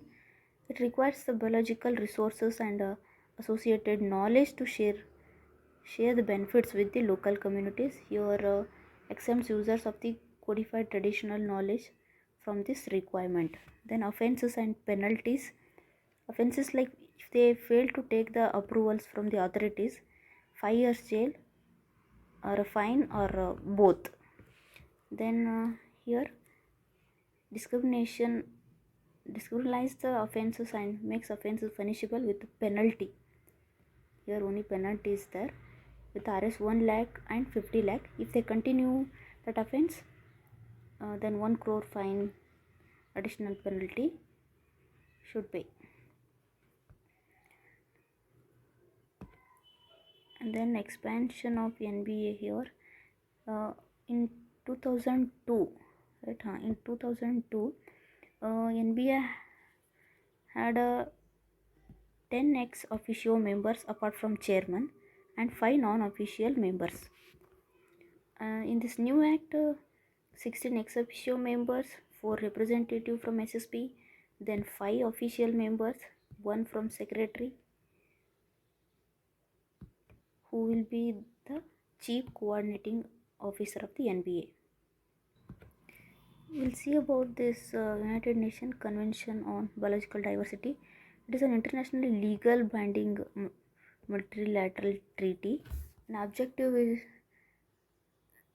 objectives are conservation of the biological diversity, sustainable use of its components, fair and equitable sharing of the benefits arising from genetic sources. These are the 3 goals of this CBD. 196 member countries are there, even including India. Then co-agreements, India has ratified all 3 goals. Those 3 protocols are the Nagoya Protocol on benefit sharing, Cartagena Protocol on biosafety, and Nagoya Kuala Lumpur Supplementary Protocol on liability. Okay, next the Wildlife Protection Amendment Act 2022. Ministry of Environment and Forest Climate Change notified the rules under the Wildlife Protection Amendment Act 2022. Okay, then notified rules are the first one, wildlife disposal of the wild animal article rules 2023. The details about this is it specifies the manner of disposal of the wild animal articles or trophy, etc. Then director or wildlife preservation or chief wildlife warden or officer authorized by the central or state government to direct the Incineration of such government property by the order. The incineration to be conducted in presence of the committee constituted by the wildlife warden. Then breeders of species license rules. It specifies the procedure, fees, registration, etc. Then application for license within period of 90 days commencement of the Wildlife Protection Act 2022 to the Chief Wildlife Warden. Then Chief Wildlife Warden grants the final license and can also pass the order for cancellation. And we'll see what are the key provisions of WPA 2022. It reduces the number of schedules from 6 to 4, and it removed the earlier schedule from vermin species and inserted the new one schedule for the specimens listed for extinction under the cities and wildlife animals to be declared as a vermin by central government by the way of notification. Here new schedule. First schedule, animal species with the highest level of the protection. Second, animal species with the less level of protection. Third, protected plants. Third is about the plant. Fourth is species listed in appendices under the cities. Remember this cities. Fourth schedule is about to cities. Okay, next tiger conservation in India. First one, Project Tiger. 50th anniversary celebrating of this Project Tiger celebrated in the Mysore, Karnataka. More about this news. The International Big Cats Alliance was launched by the India during this event. Okay, this is the specialty of this year. Okay, and IBCA was first proposed by the India at an international group of against the poaching and illegal wildlife trade in the 2019. And aim of this IBCA is conservation of 7 big cats, namely tiger, lion, leopard, snow leopard, cheetah, jaguar, and puma. Remember this. Then they will provide assured support over the 5 years with the guaranteed funding of 800 crores. Okay, we'll see about this Project Tiger. It is centrally sponsored scheme launched in 1973. Initially launched in 9 tiger reserves in different states of India. Then provide central assistance to tiger range states for in situ conservation of tigers. Then ministry by the MOEFCC. Then objective is to, it comes under the MOEFC ministry, and objective is to ensure the maintenance of viable population of tigers in India. Then implementation agency is National Tiger Conservation Authority. This is the implementing agency. And funding pattern, center provides the financial assistance to state 60% and another 50% for the expenditure of non-recurring items and recurring items respectively. Okay, center has merged the Project Tiger and Project Elephant. A new division named the Project Tiger and Elephant Division, PT and E, created under the MOEFC. Okay, then activities undertaken under this Project Tigers are establishment and development of the new tiger reserves. Okay, and core buffer strategy for TRs. Then assessment using the application triples. Then independent monitoring of tiger reserve by developing the management effectiveness evolution of framework. Then special tiger protection forces deployed in several TRs for focused anti-poaching operations. Then eBird project uses unmanned aerial vehicles UAV for surveillance and monitoring. Important this eBird project. Okay, next we'll see about National Tiger Conservation Authority, NTCA. This NTCA released the status of tigers and co-predators prey in India 2022 report, MW of the tiger reserves in India, 5th cycle final report. Then we'll see about this NTCA. It is a statutory body constituted under the Wildlife Protection Act 1972 in 2006. It was launched in 2005 following recommendation of the Tiger Task Force. Then composition: Minister in charge of the Ministry of Environment and Forest. Okay, Minister charge of the Ministry of Environment and Forest, Chairman, and Minister of State in the Ministry of Environment Forest is Vice Chairman. Then three members of the Parliaments, three members from Parliament. Then Secretary, Minister of Environment and Forestry, and others. And this NTCA comes under the Ministry of Environment and Forest and Climate Change. And objectives of this NTCAs are providing the statutory authority to the project Tiger, then fostering the accountability of center state in management of TR Tiger reserves, then providing of an oversight by the Parliament, then addressing livelihood interest of the local people in the areas surrounding in tiger reserves. And this NTCA releases some reports. First one, status of tigers and co-predators and prey in India 2022 report. We'll see what is this Triples monitoring system for tigers in intensive protection and ecological status. It uses a global positioning system and remote sensing. Okay. Then camera trapped based capture mock recapture, where camera trapping is not possible. Then they will use tools were used by the extracting DNA from cats. Next, project Cheetah.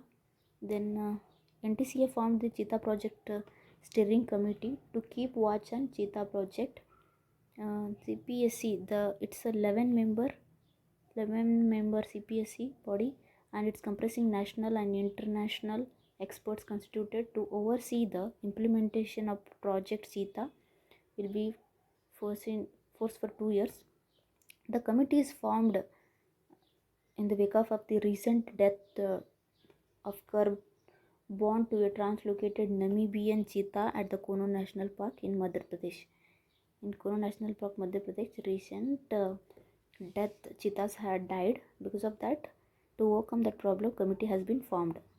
Next, key features of this project Cheetah: at least 50 cheetahs will be introduced in various national park over the next 5 years. Then implementation body is NTCA, funding project from Project Tiger as well as Compensatory Afforestation Fund Management and Planning Authority, that is CAMPA, and its aim is to introduce African cheetah in India. Then cheetah declared extinct from India in 1952, becoming only large wild mammalian species that went extinct since independence 1947. Okay, let's study about Project Elephant. Project Elephant is celebrating the 30 years anniversary. Okay, recently President participated in the Gaj Utsav at Kaziranga National Park and Tiger Reserve, Assam. Okay, next. About this Kaziranga National Park, it is geographical location and other important features we'll see. It is located on the edge of the eastern Himalayan biodiversity hotspots of Golgat and Nagaon district. Brahmaputra lies on the north of this, and Karbi Anglong Hills on the south of the Kaziranga. It is one of the UNESCO World Heritage Site. Okay, River Brahmaputra, the Flu, Mora the Flu, and Mora Dhansiri. Forests are the tropical moist broadleaf forest. Fauna and flora are the great Indian rhinoceros, tiger, leopard, elephant, then Kumbi, Indian gooseberry, cotton tree, next elephant apple, etc. Large here Mysore ER in Karnataka. This Mysore elephant reserve in Karnataka, largest elephant reserve is Mysore elephant reserve. Okay, we'll see about little bit about this project elephant. It is launched in 1992 by the MOFC. It is also a centrally sponsored scheme. Okay, then steering committee is there. Next, elephant reserves in India declared as administrative category by the government to democratize the large landscape to hold the elephants and their movements. 33 elephant reserves covers total nearly 80,000 square kilometer. Highest number of elephant reserves are in Tamil Nadu, Assam, followed by Kerala and Odisha. Elephant corridors of India. West Bengal has the highest number of elephant corridors. There are 6 transitional corridors between India and Nepal. Next, State of the Rhino 2023 report. Recently, it was in news. International Rhino Foundation released the State of Rhino 2023 report. This about this IRF, funded as International Black Rhino Foundation in 1991. It is dedicated to survival of all 5 rhino species. We'll see the key findings of this report. Greater one-horned rhino population in India and Nepal continues to grow. Then a black rhino population is increasing despite the poaching pressure. Then population of white rhinos and Sumatran rhinos are the decreasing. Okay, about this rhino, 5 species of rhino, 3 are found in Asia and 2 are found in Africa. Next, about this rhino, these characteristics are the largest of all rhino species, okay, and can run fast up to 40 km per year. Then threats are the poaching for medical purpose. Then its habitats are the Nepal, Bhutan, Pakistan, India. Then in India, Uttar Pradesh, West Bengal and Assam. Assam has 70% of the world's population, 2,895 as per the 2022 census, with Kaziranga National Park harboring the highest number of these rhinos. We'll see about ban on drugs harmful for vultures. Drugs Technical Advisory Body DTAB recommended a ban on 2 or more drugs which are harmful to vultures. Okay, then this DTAB agreed to prohibit the drugs ketoprofen and aceclofenac for treatment of livestock. This drug technical advisory body is the highest statutory body in decision making body on the technical matters related to drugs, and a part of Central Drug Standard Control Organization in the Ministry of Health and Family Welfare. We'll see about some drugs which are banned: ketoprofen, aceclofenac, diclofenac, nimesulide, nimesulide are non-steroidal anti-inflammatory drugs which are used in the veterinary practice that have been proven toxic to the vultures and other birds of prey. Then diclofenac is already banned by the India. Okay, some NSAIDs are not fully metabolized by the vultures and causes the damage to the bird's kidney. A total 9 species of vultures are found in India. Population of white-backed vulture, slender-billed vulture and long-billed vulture has declined drastically over the past decades. Vultures are part of the species recovery program. Okay, let us discuss about fungi recognition and the conservation. Recently, it was in news. The Fungi Foundation, through the UN Biodiversity, it urging the people to use the word fungi whenever they say the flora and fauna as a part of this trinity of life on Earth. Okay, let us see about this fungi. It refers to the levels of diversity of fungi in any given places. It's vary from single cell organization to complex multicellular organization, and it is distributed in tropical, temperate to arctic regions, both in terrestrial and the aquatic ecosystems. Threats are the loss of habitat and hosts, overexploitation, climate change and pollution. Then we'll see about the significances of fungi. It is used in culinary use and mycorrhizal carbon reservoirs, decomposition and nutrient cycling, mycoremediation and medicine. We'll see the comparison of flora and fauna, funga. We'll see in these aspects. First, flora. Its kingdom is Plantae. Here, fauna kingdom is Animalia. Here, its kingdom is fungi. The flora examples are the algae, flowers, trees. Then example for fauna is insects, reptiles and mammals. Here fungi is example for this fungi is mushrooms, molds and yeasts. Then mobility of this flora is it is immobile generally. Here fauna is capable of movement. Fungi is again it is immobile generally. Then reproduction in flora is through the seeds, spores and vegetative propagation. In fauna through the sexual and asexual. It takes place in both reproduction, sexual as well as asexual. Then in fungi it through the spores or asexual reproduction. Flora's role of ecosystem is it is a primary producer.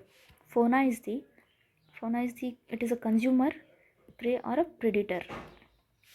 And fungus role in ecosystem is the it act as a decomposers. Okay, next we'll see about export policy of red sanders. Recently it was in news, Director General of Foreign Trade DGFT under the Ministry of Commerce and Industry, it amended export policy of the red sanders wood sourced from the privately cultivated land.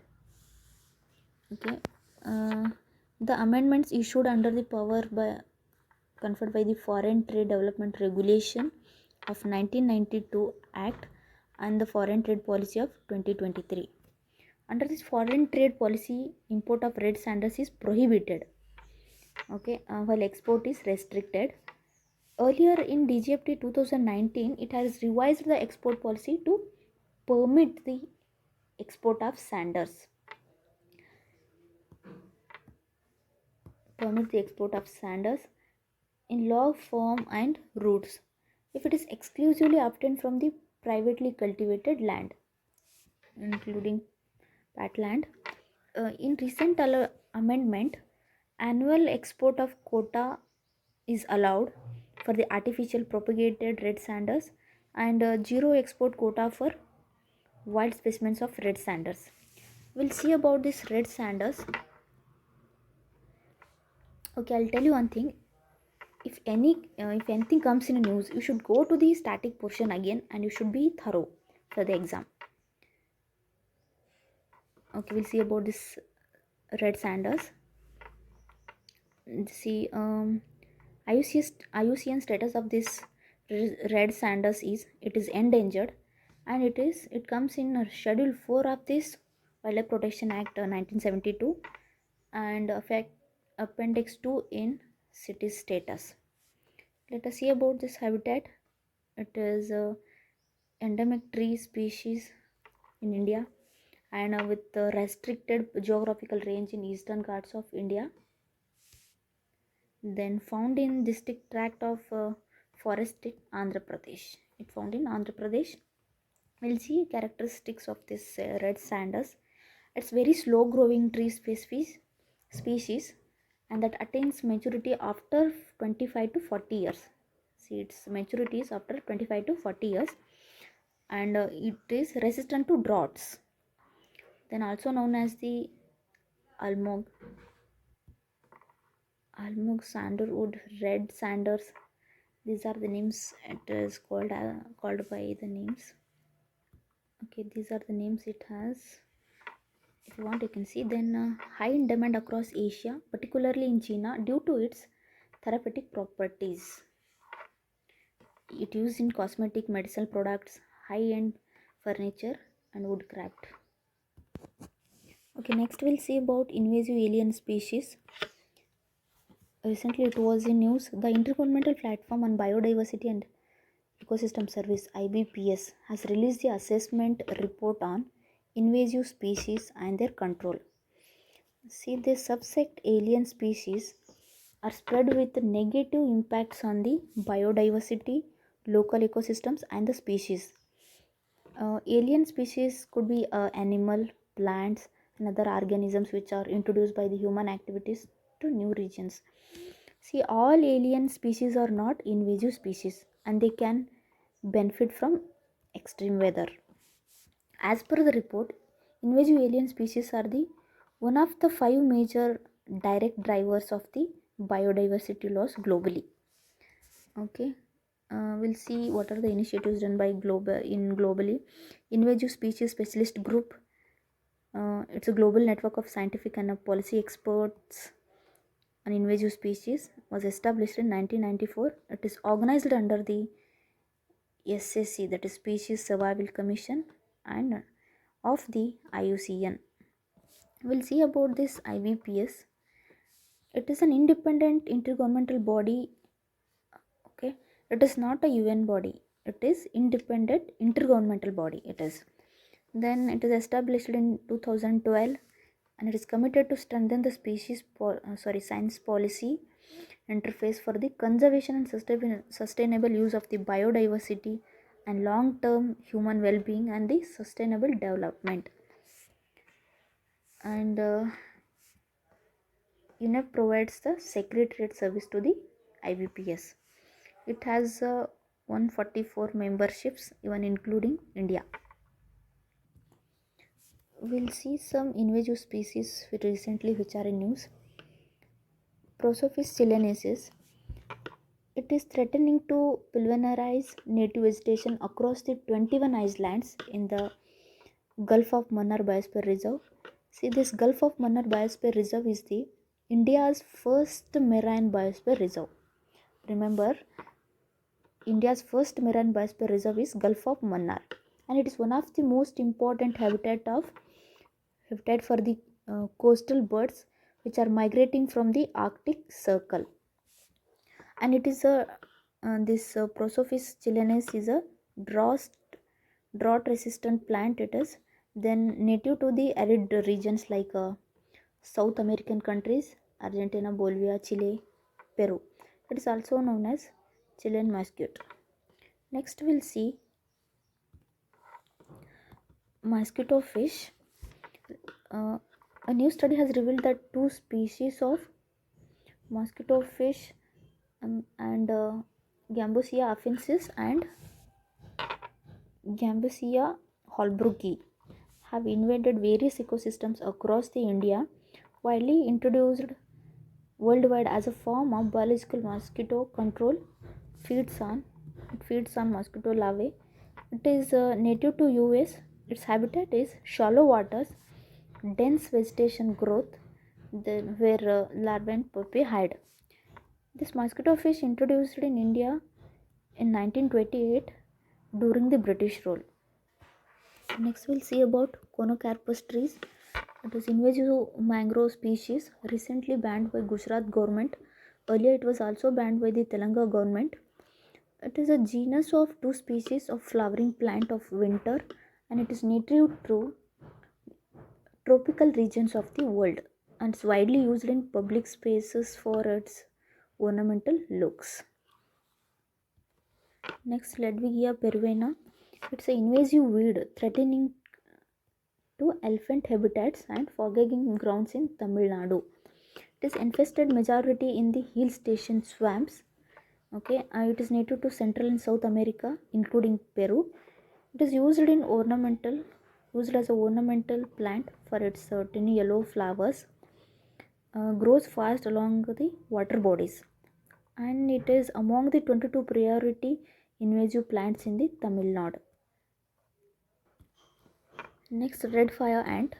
It was found in Europe for the first time. It is native to South America. However, it spread in United States, Mexico, Caribbean, China, Australia. It impacts the form of super colonies with multiple queens and has the ability to spread rapidly. And it feeds on the fauna that nests or feeds on the ground, including insects, spiders. Its communication does through the chemical secretions and stridulation. Next, we'll see about red list of the threatened species. Recently, IUCN has released the updated red list of the threatened species. Okay. Around 44,000 are the threatened with extinction. It are released by the 2000 from last year. Saiga moved from critically endangered to near threatened. Then 25% of the freshwater fish at risk extinction. At least 17% is affected by the climate change. First global freshwater fish assessment. Four, four freshwater subterranean fish species from Kerala are included in this list. In endangered list, Saji catfish, Abdul Kalam blind cave catfish, then Pangyo bujia. Then in one vulnerable list is Golem snake is in vulnerable list.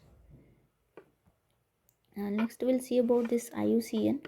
It is created in 1948. It's headquartered in Switzerland. Then it's mandated to advance sustainable development and to create a just world that values and conserve the nature and membership composed of both government and civil society organization. It will produce other reports: State of the World's Amphibians, the second Global Amphibian Assessment Report. Okay, protected areas in news. These are the protected areas in news. We'll see first in Arunachal Pradesh, Kamlang Tiger Reserve. Kamlang Tiger Reserve conducted a butterfly walk and nature trial event for the first time ever in association with the NGOs, and it found in Arunachal Pradesh. This Kamlang Tiger Reserve found in Arunachal Pradesh. Then has a subtropic climate. Then Glow Lake falls within this reserve. Then it is an important bird areas of the BirdLife International. Then rivers flow through this is Kamlang, Tawa and Lang. Forest is tropical and temperate alpine. Flora fauna are in this is snow leopard, clouded leopard, tiger, Himalayan palm tortoise, hornbill. Next in Assam, Burachapuri Wildlife Sanctuary. Rhinoceros has returned to this sanctuary after 40 years. Okay, it is found in south bank of the Brahmaputra, Sonitpur district. A part of Lokua Wildlife Sanctuary. Then a notified butter of Kazirang Tiger Reserve. It is also important for bird areas IBA of BirdLife International. Next in Chhattisgarh, Lemru Elephant Reserve. Okay, request of the Chhattisgarh state to denotify coal mines falling under the Lemru Elephant Corridor has been accepted by the Ministry of Coal. This Lemru Elephant Reserves is established to prevent human-animal conflict with elephants moving into Chhattisgarh from Odisha and Jharkhand.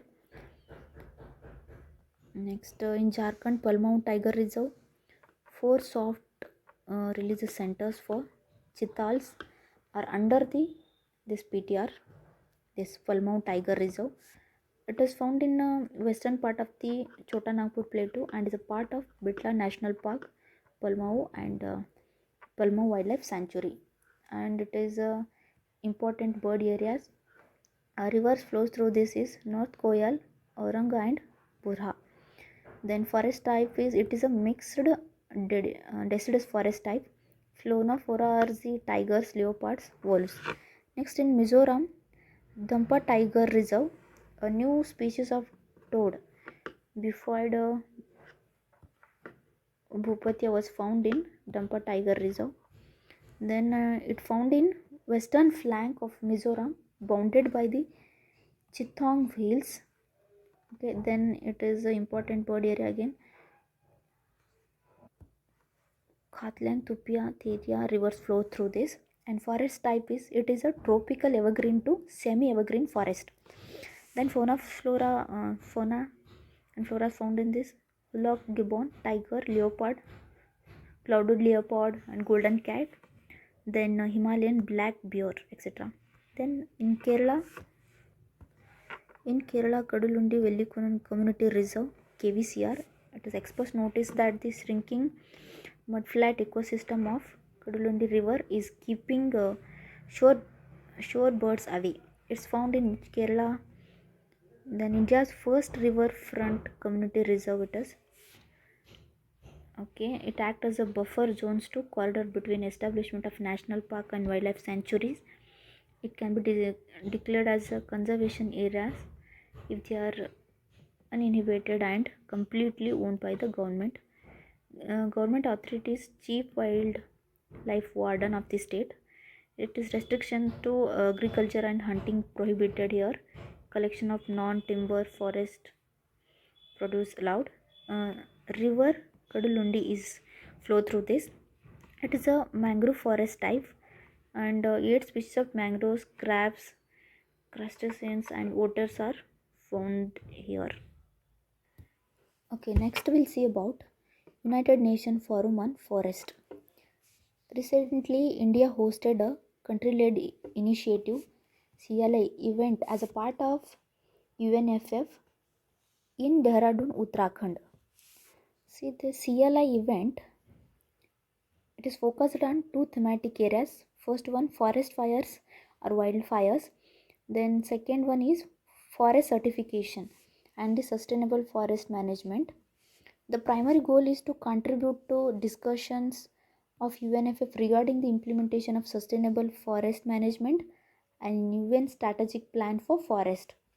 This UNSPF 2017 to 2030 adopted by UNGA, and it has a 6 global forest goals and 26 associated targets which are voluntary and universal. Next we'll discuss about Indian Forest and the Wood Certification Scheme, IFWCS. Recently it was in news because MOEFC has launched the Indian Forest and Wood Certification Scheme. Let us see briefly about this. This IFWCS is a National Forest Certification Scheme of India. It is designated to promote SFM and the sustainable management of trees outside the forest in the country, and it offers the voluntary third party certification, and it provides the market incentives to various entities like forest state forest department, individual farmers, and the farmers producer organization, and that are responsible forest management and agroforestry practice in their operation. Next, it is applicable across the country, both in forest areas and the tree of plants, that is tree outside forests, on government, private, and agroforestry and other lands. Certification applicable for both timbers and non-timber forest produce, and the certification includes in three types. First one, forest management certification, then TOF, tree outside the forest management certification, then third one, chain of custody certification. Then forest management certification is based on the Indian Forest Management Standards. It is consisting of 8 criteria which is in integral part of the National Working Plan Code of 2023. Institutional arrangement for this IFWS is Indian Forest Wood Certification Council. It acts as a multi-stakeholder advisory body, and Indian Institute of Forest Management, Bhopal. It acts as an operating agency and responsible for the overall management of this IFWCS. Next, we'll see about wetlands and coastal land and oceans. First international treaty to protect the high seas. Recently, it was in news because UN adopts the world's first international treaty to protect the high seas. This treaty is adopted by the International Conference on Marine Biodiversity of the areas beyond national jurisdiction, that is high seas. This treaty's aim is to taking stewardship of ocean on behalf of the present and future generation. It is adopted under the framework of United Nations Convention on the Laws of Sea.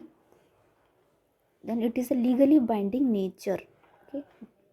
Then it will enter into force after the ratification of 60 countries. Next, we'll discuss about coral reef breakthrough. Recently, ICRI The International Coral Reef Initiative launched the Coral Reef Breakthrough in partnership with Global Fund for Coral Reefs and High Level Climate Champions. This ICRI is a global partnership between nations and organizations. It is founded by Australia, France, Japan, Jamaica, Philippines, Sweden, UK, and USA in 1994. It's tried to preserve the coral reefs and related ecosystem around the world. It has 101 members, including the India, and it's a part of Global Fund for Coral Reefs Coalition.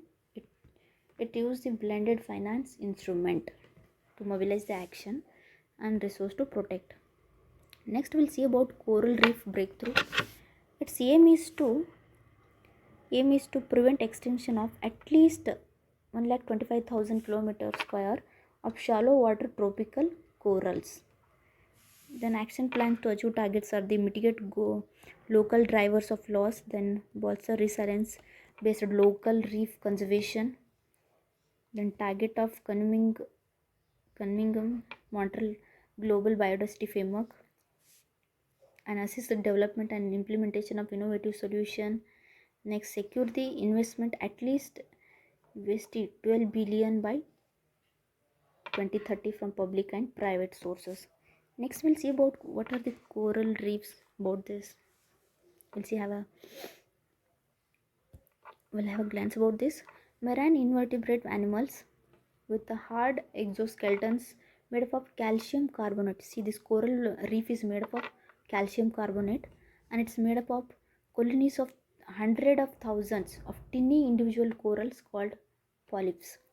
45 countries have a 75% of the world's coral reefs. Then its global distribution is it's mainly found in Australia, Indonesia, Philippines, Maldives, Fiji, and New Guinea. It is also present in India in Gulf of Kutch, Gulf of Mannar, Andaman Nicobar, and Lakshadweep Island. Department of Fisheries is promoting the artificial reef under the Pradhan Mantri Matsya Sampada Yojana for the rejuvenating the coastal fisheries. We'll discuss about institution organization recently which are in news. Wildlife Institution of India, WII, which is established in 1982 as an autonomous natural resources service institution under MOEFC. Then it conducts the wildlife research in areas of biodiversity and endangered species. President of this Wildlife Institute of India Society is it is a ministry in charge of MOEFC. It is located in Dehradun. The report released by this WII is State of India's Bird 2023 report. It is released jointly with the Geological Survey of India. Okay, and the highlights of this report is bird species richness has reduced and long distance migrants have declined the most by over 50%, and shorebirds that breed in the Arctic have been particularly affected and declining by the close of 80%. And key birds and their habitat. Indian skimmer is endangered around Chambal, Ganga and Mahanadi, Yamuna and so on. Black-billed tern is also endangered, and Bengal florican and the Bias pochard are critically endangered. Geological Survey of India, it is established in 1916, traces its origin to Geological Section of Indian Museum at Calcutta in 1975. Then it undertakes the exploring, naming, describing, classification, documents animals from all over the India. It's headquartered in Kolkata. Geological Survey of India is headquartered in Kolkata. It is declared as designated repository for National Geological Collection as per the National Biodiversity Act 2002. A recent report released by this Geological Survey of India is Flora and Fauna Database. Highlights of this report is India added 664 animal species to fauna database, and 339 tags of to its flora. The list by MOEFC also contains new records. Then fauna discoveries are compiled by the Zoological Survey of India and Botan- Botanical Survey of India. Maximum discoveries of both flora fauna were made in Kerala. The key fauna discovered Meghalaya's fauna discovered in Meghalaya is Mini Potres phillips and long pincered bat. Then Glishcorphos meghalayans, bamboo dwelling bat in Arunachal Pradesh, Sela Maku, and Narcondam Island of Andaman. In Andaman, Pseudula xanthopia, yellow ramped flycatcher, and flora discovered Calanthea laminulos in range of Kohima, Nagaland. Then Nanda Devi, Pusalka, Uttarakhand, Himalayas. Then Nilgirilla Pusalka, endemic to southern western Ghats, distributed in the Karnataka, Kerala, and Tamil Nadu. It also released the 75 endemic birds of India report. Findings are the part of ZSI publication 75 endemic birds of India that provides the details of biological regions where the species are found, conservation status, everything. Endemic species, plants and animals are found exclusively in a particular area. Other key findings are India home to 12.40% global bird diversity and 3 endemic species are not recorded in last few decades. Manipur bush quail, Himalayan quail, and Jadon's corsair. Next we'll discuss about the topic 4, sustainable development. Framework for acceptance of green deposits. Recently RBI has issued the framework for acceptance of green deposits. Okay. This green deposit is an interest bearing deposit. It is achieved by regulated entities for a fixed period and processed of which are earmarked for being allocated towards green finance. Its aim is to offer green deposits to customers, protect interest of depositors to achieve their sustainability agenda and address greenwashing concerns and augment the flow of credit to green achievement activities. We'll see the highlights of this framework. It is applicable to scheduled commercial banks including small finance bank, but it is excluding the regional rural banks and local area banks, payment banks, and it's applicable all deposit taking non-banking finance companies, NBFCs, which are registered with the RBI, including housing finance companies, and to be denominated in Indian rupees only, and it is not mandatory for RE regulated entities to raise their green deposits. This RE cannot finance green activities. Then investment made by REs in sovereign bonds are covered under this framework, and deposits under the framework are covered by the Deposit Insurance and Credit Guarantee Corporation. These green activities under the framework can be classified under the priority sector if they meet priority sector lending guidelines of RBI. These green activities are classified under the priority sector if they meet priority sector lending guidelines of the RBI. Okay. Next, banks are allowed to offer the overdraft facilities to customer there against green deposits. Then annual independent third party verification or assurance for fund raised through the green deposits. Annual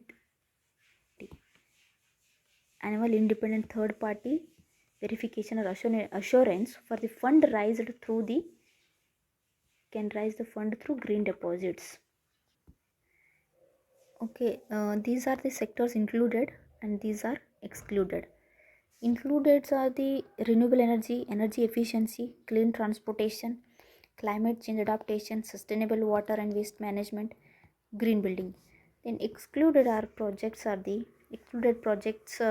projects involving new and existing extraction, production, and distribution of fossil fuels. Nuclear power is excluded. Again, direct waste incineration, then alcohol weapons, then landfill project and hydropower plants larger than 25 megawatt are excluded. Next, we'll see about sovereign green bond, that is SGBS. Government issued the FY24 first tranche of sovereign green bond SGBS announced in 2022 to 23 budget. We'll see about this SGBS. It's green bonds debit instruments that support the expenditures and projects with the environmental benefits. Okay, India issued its first green bond in 2015 and the Union Budget 22-23 announced its issuance of SGBS. India's final sovereign green bonds framework use of the proceeds out, it outlined 9 eligible categories. It has a two-tier governance process. One is Ministry of Department in charge of the implementing project program. Another one is Green Finance Working Committee, and it is audited by the Comptroller General. And the management proceeds are deposited to the Consolidated Fund of India and managed by the Ministry of Finance Public Debit Management Cell. Okay, next we'll discuss about resources efficiency, circular economy industry coalition, RECIC. Recently, RECIC was launched by the G20 Fourth Environment and Climate Sustainable Working Group meeting held in Mumbai. We'll see about this RECIC, an industry-driven initiative it is. Then about 39 companies headquartered in the 11 countries and have joined the coalition in its founding members. As a founding members, 11 countries have joined the coalition as a funding members. It is envisaged to accelerate an implementation. Okay, then 2030 agenda for sustainable development and for its goals, climate goals under Paris Agreement, and goals and targets under the Cunningham Protocol, Cunningham Montreal Global Biodiversity Framework, then Kigali Amendments, Resources Efficiency Dialogue Roadmap, and other relevant goals. It has three guiding pillars. First one, partnership for impact, then enhancing capabilities and technology collaboration, next investments for scale. We'll see what is the circular economy. It is an economic system where means production and organized around the reusing and recycling the inputs. According to the Circulatory Gap Report 2023, only 7.2% of the global economy is circular with a declining trend. Next, we'll discuss about green buildings. Recently, Indian Green Building Congress was held in Chennai, Tamil Nadu, by the Indian Green Building Council.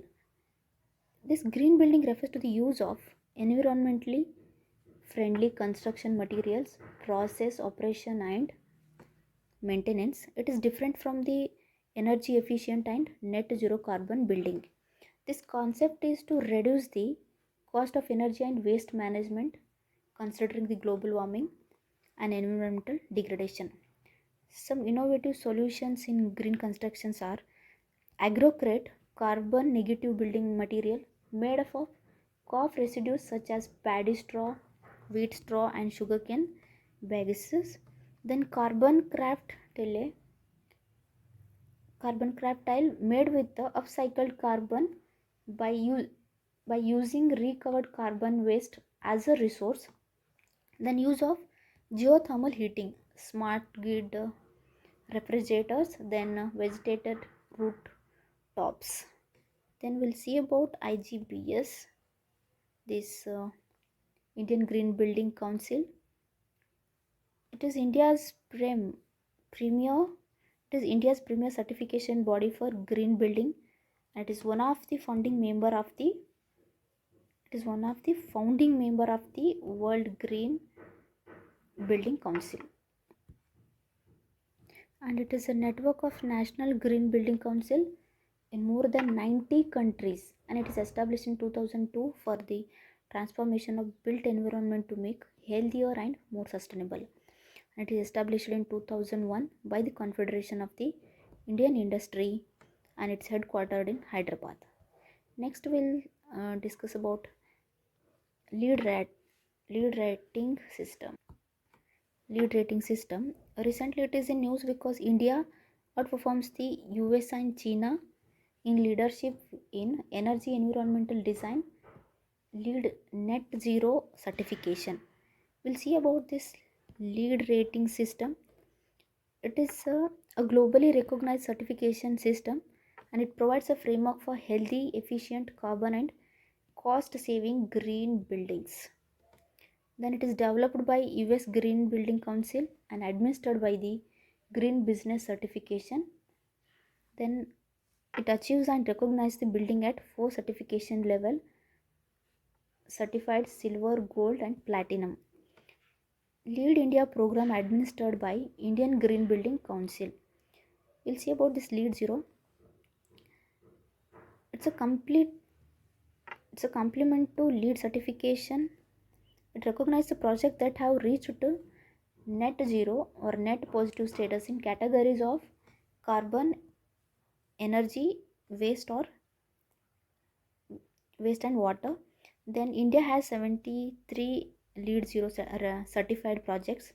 See, India have a 73 Lead Zero certified projects and compressing the 45% of the more than 150 total Lead Zero certification, and it's nearly one third of all carbon emission in India come from the building and construction. Haryana and Tamil Nadu are the leading states in certification. India's DLF group is the leader of the global total Lead Zero certification. Next we'll see about Mission on Advanced and High Impact Research, MAHIR. Recently, the Ministry of Power and the Ministry of New Renewable Energy have jointly launched the Mission on Advanced and High Impact, that is MAHIR, to leverage the emerging technologies in the power sector. It is related to power sector. We'll see about this MAHIR. The objectives of this MAHIR is it will identify emerging technologies of future relevance, and it will create a vibrant and innovative ecosystem for energy sector stakeholders. And funding by the Ministry of Power and Ministry of New Renewable Energy and the central public sector enterprises. And the technology life cycle approach of India to the product, then 5 years duration from 23 to 28. Next we'll see about US India Renewable Energy Technology Action Platform, RETAP. Okay, this RETAP was launched under the India US under the Strategic Clean Energy Partnership. US India, this SEP. It is a joint effort to advance energy security and emphasize the electrification and decarbonization and a scale of emerging clean energy technologies. And it is established as one of the two-track engagements under the India-US Climate Clean Energy Agenda. Then other engagements are the Climate Action and Finance Mobilization Dialogue, and it consists of 5 pillars. We'll see this RETAP. Its aim is to accelerate and development of emerging renewable technologies, and it focuses on the green hydrogen, wind energy, and the long duration energy storage, and explore geothermal tidal energy. And it is launched by the United States Department of Energy and Ministry of New and Renewable Energy, India. Okay. Next we'll see about International Solar Alliance, ISA. Recently, ISA announced the Global Solar facility GSF is to set to receive a capital contribution of $30 million in the sixth session, which was recently held in Delhi, and it is approved by the ISA Assembly, that is International Solar Alliance, and it is expected to attract private capital to flow into off-grid solar projects and rooftop solar projects and productive use of solar projects. And GSF will provide the payment guarantees and insurance fund to mitigate the project risk, and it will also provide the investment fund for technical assistance, and it is designated to catalyze the solar investments in underserved segments and geographies across the Africa. Then after Africa, GSF aims to expand to regions such as Asia, Latin America, and Middle East. Okay, we'll see about this ISA. It is a treaty based international intergovernmental organization, and it is established by the efforts of India and France. It's headquartered in Gurugram, India. It has a 97 membership countries and have signed and ratified, including India. Manders tries to develop and deploy cost-effective transformational energy solution powered by the sun. Next, we'll discuss about green hydrogen fuel cell. Uh, Indian Oil Corporation launched the India's first green hydrogen fuel cell bus recently. We'll see about this hydrogen fuel cells. It is an electrochemical energy conversion device that generates electricity, heat, water by using the hydrogen and air. It will use the hydrogen and air. Then fuel cell technology, it is powered by hydrogen. It is a significant component of the e-mobility landscape, and working mechanism. It consists of two electrodes, an anode and cathode, where an reaction takes place. An electrolyte and catalyzed in fuel cell facilitates reactions. Hydrogen enters a cell and split into charged protons and the electrons at the anode. The negatively charged electrons are forced through the circuit generating electricity and the propelling vehicles using the motors. Then positively charged protons pass through membrane to cathode, then combining with the oxygen to form a water. We'll see benefits of this. It's a lower operational cost due to the higher efficiency and high energy density of hydrogen. Then shorter refueling time. Issues are the lack of infrastructure for production, transportation, and technical challenges like system size and all. Next, we'll see about offshore wind energy.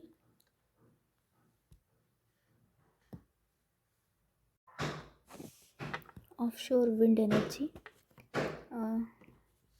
MNRE issued tender for construction of India's first offshore wind projects in Tamil Nadu.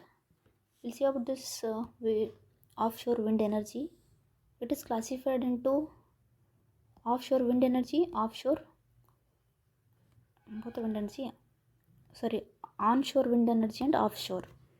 In onshore, wind turbines are placed in farmlands, coastal areas near the ocean's edges, and high altitudes. In offshore wind energy, wind turbines are situated out to sea or in large bodies of water. The benefits are the offshore wind turbines are most efficient, more land for projects, and lack of physical intelligence, etc. In potential in India, 140 gigawatt of electricity from the offshore wind. MNRE has set the targets of 30 gigawatt offshore wind installation by the 2030. An initiative taken by this offshore wind energies are National Offshore Wind Energy Policy 2015 and global collaboration on facility offshore wind energy in India with European Union. About this wind energy in India, India stands fourth of the world in terms of wind power installed capacity. Okay, let us discuss about disaster management. The Coalition for Disaster Resilient Infrastructure (CDRI). Recently, the Cabinet approved the ratification of the Headquarter Agreement between India and the Coalition for Disaster Resilient Infrastructure. See, in 2022, the Cabinet had approved the recognition of CDRI as an international organization, and for signing off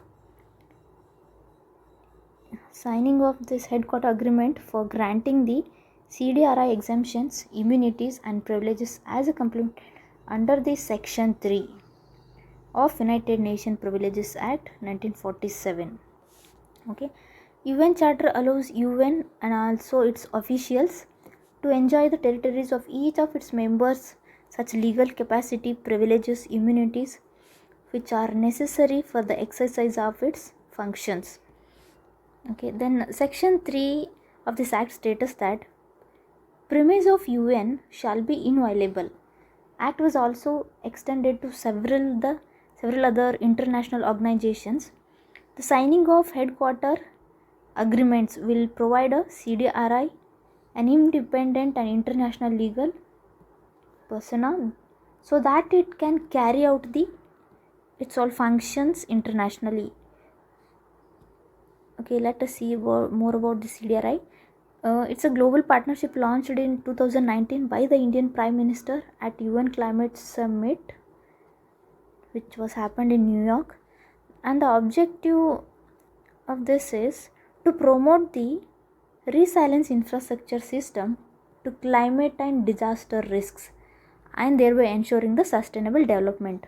And it has a 31 member countries and even including India and 6 international organizations and 2 private organization members. And it works at the intersection of the Standard Framework for Disaster Risk Reduction and Paris Climate Agreement.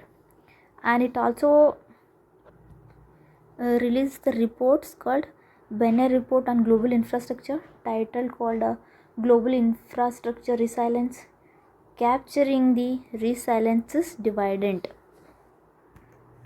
Next, risk tipping point.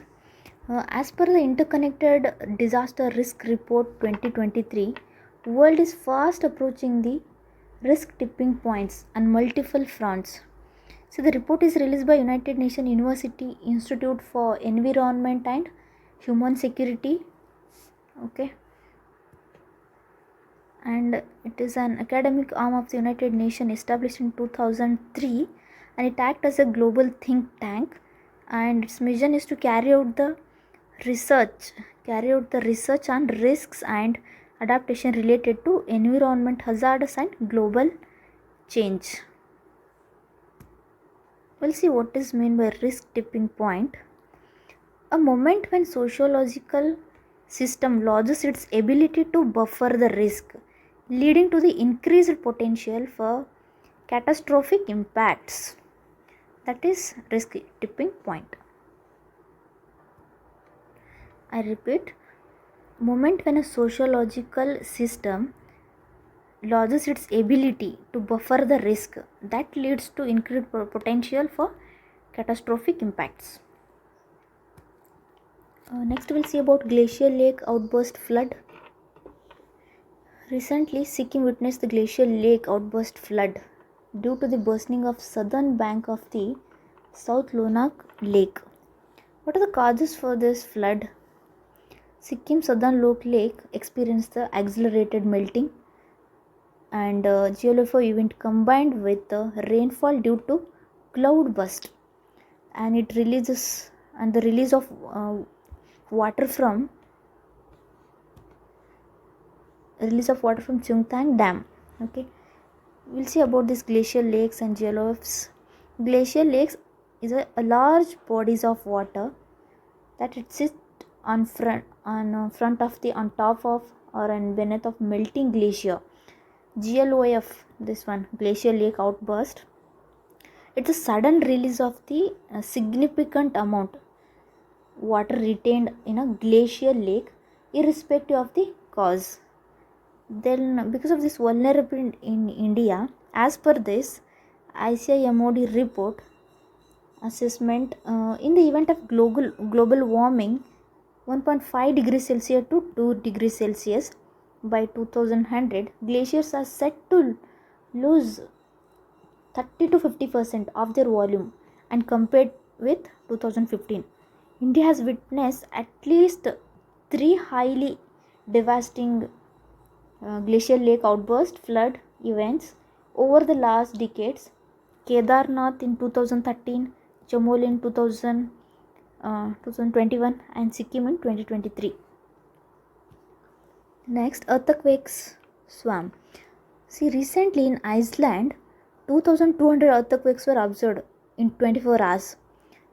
See, any sudden shaking of ground that caused by the passing of seismic waves, that are body waves P and S, and surface waves Rayleigh and Law through Earth's rocks,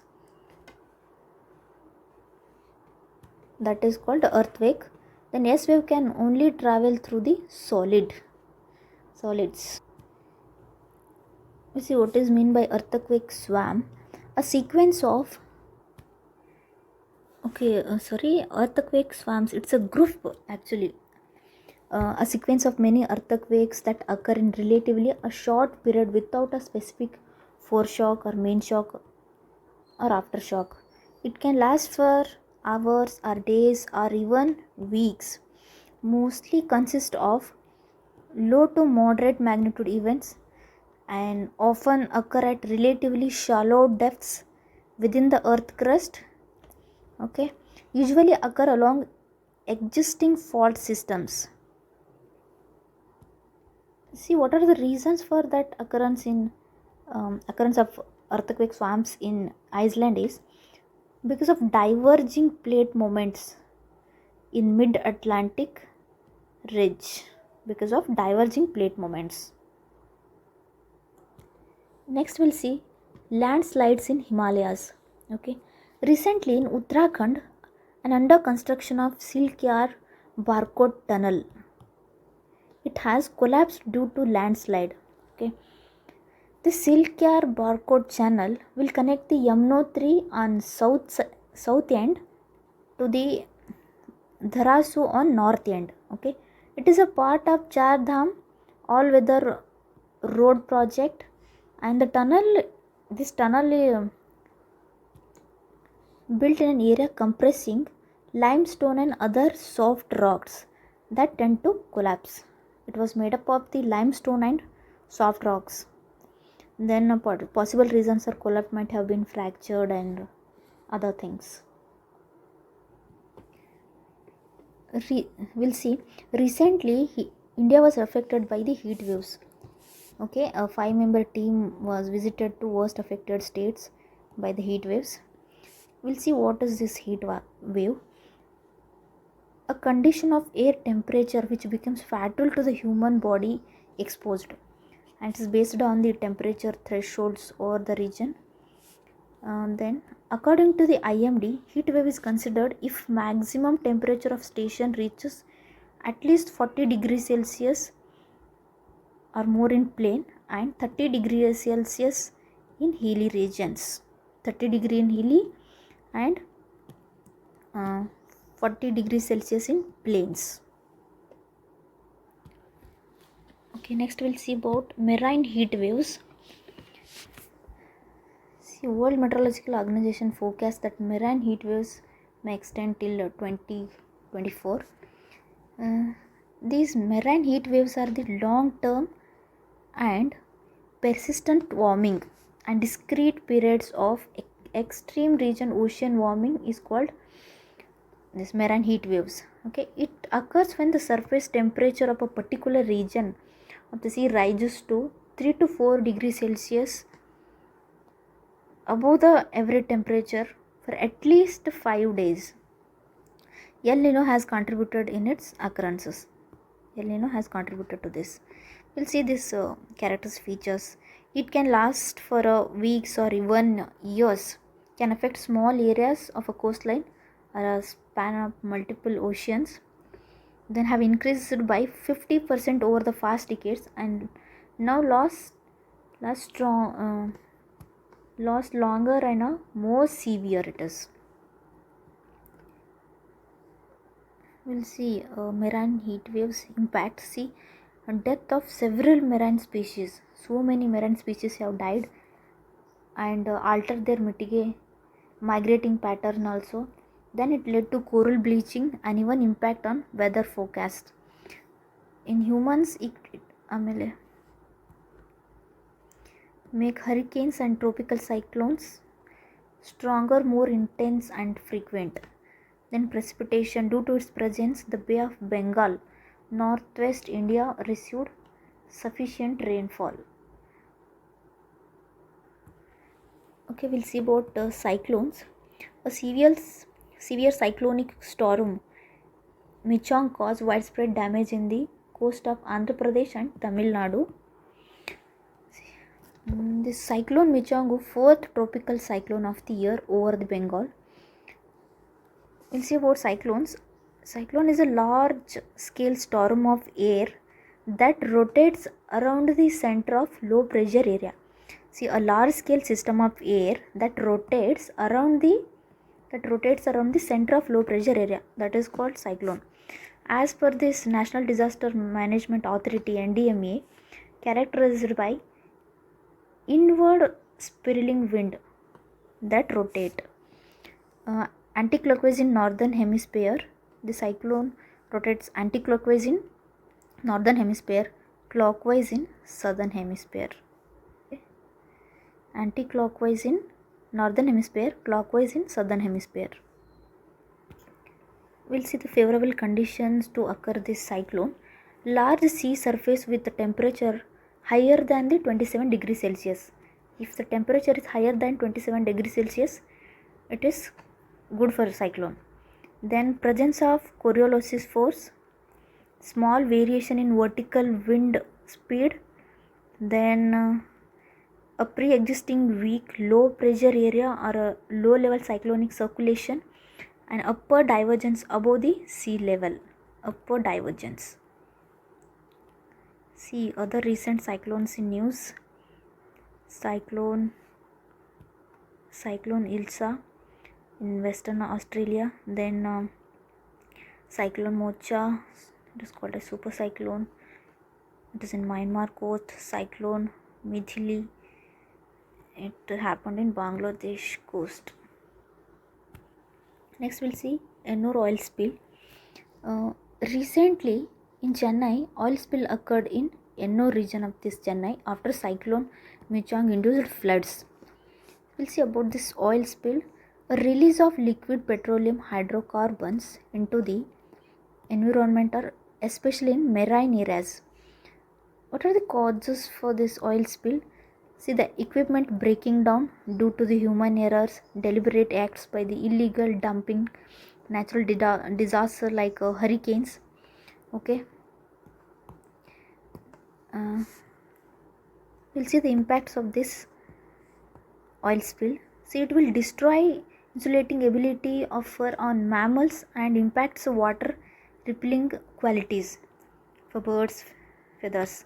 It impacts immune system and the reproduction of dolphins, whales by the oil inhalation.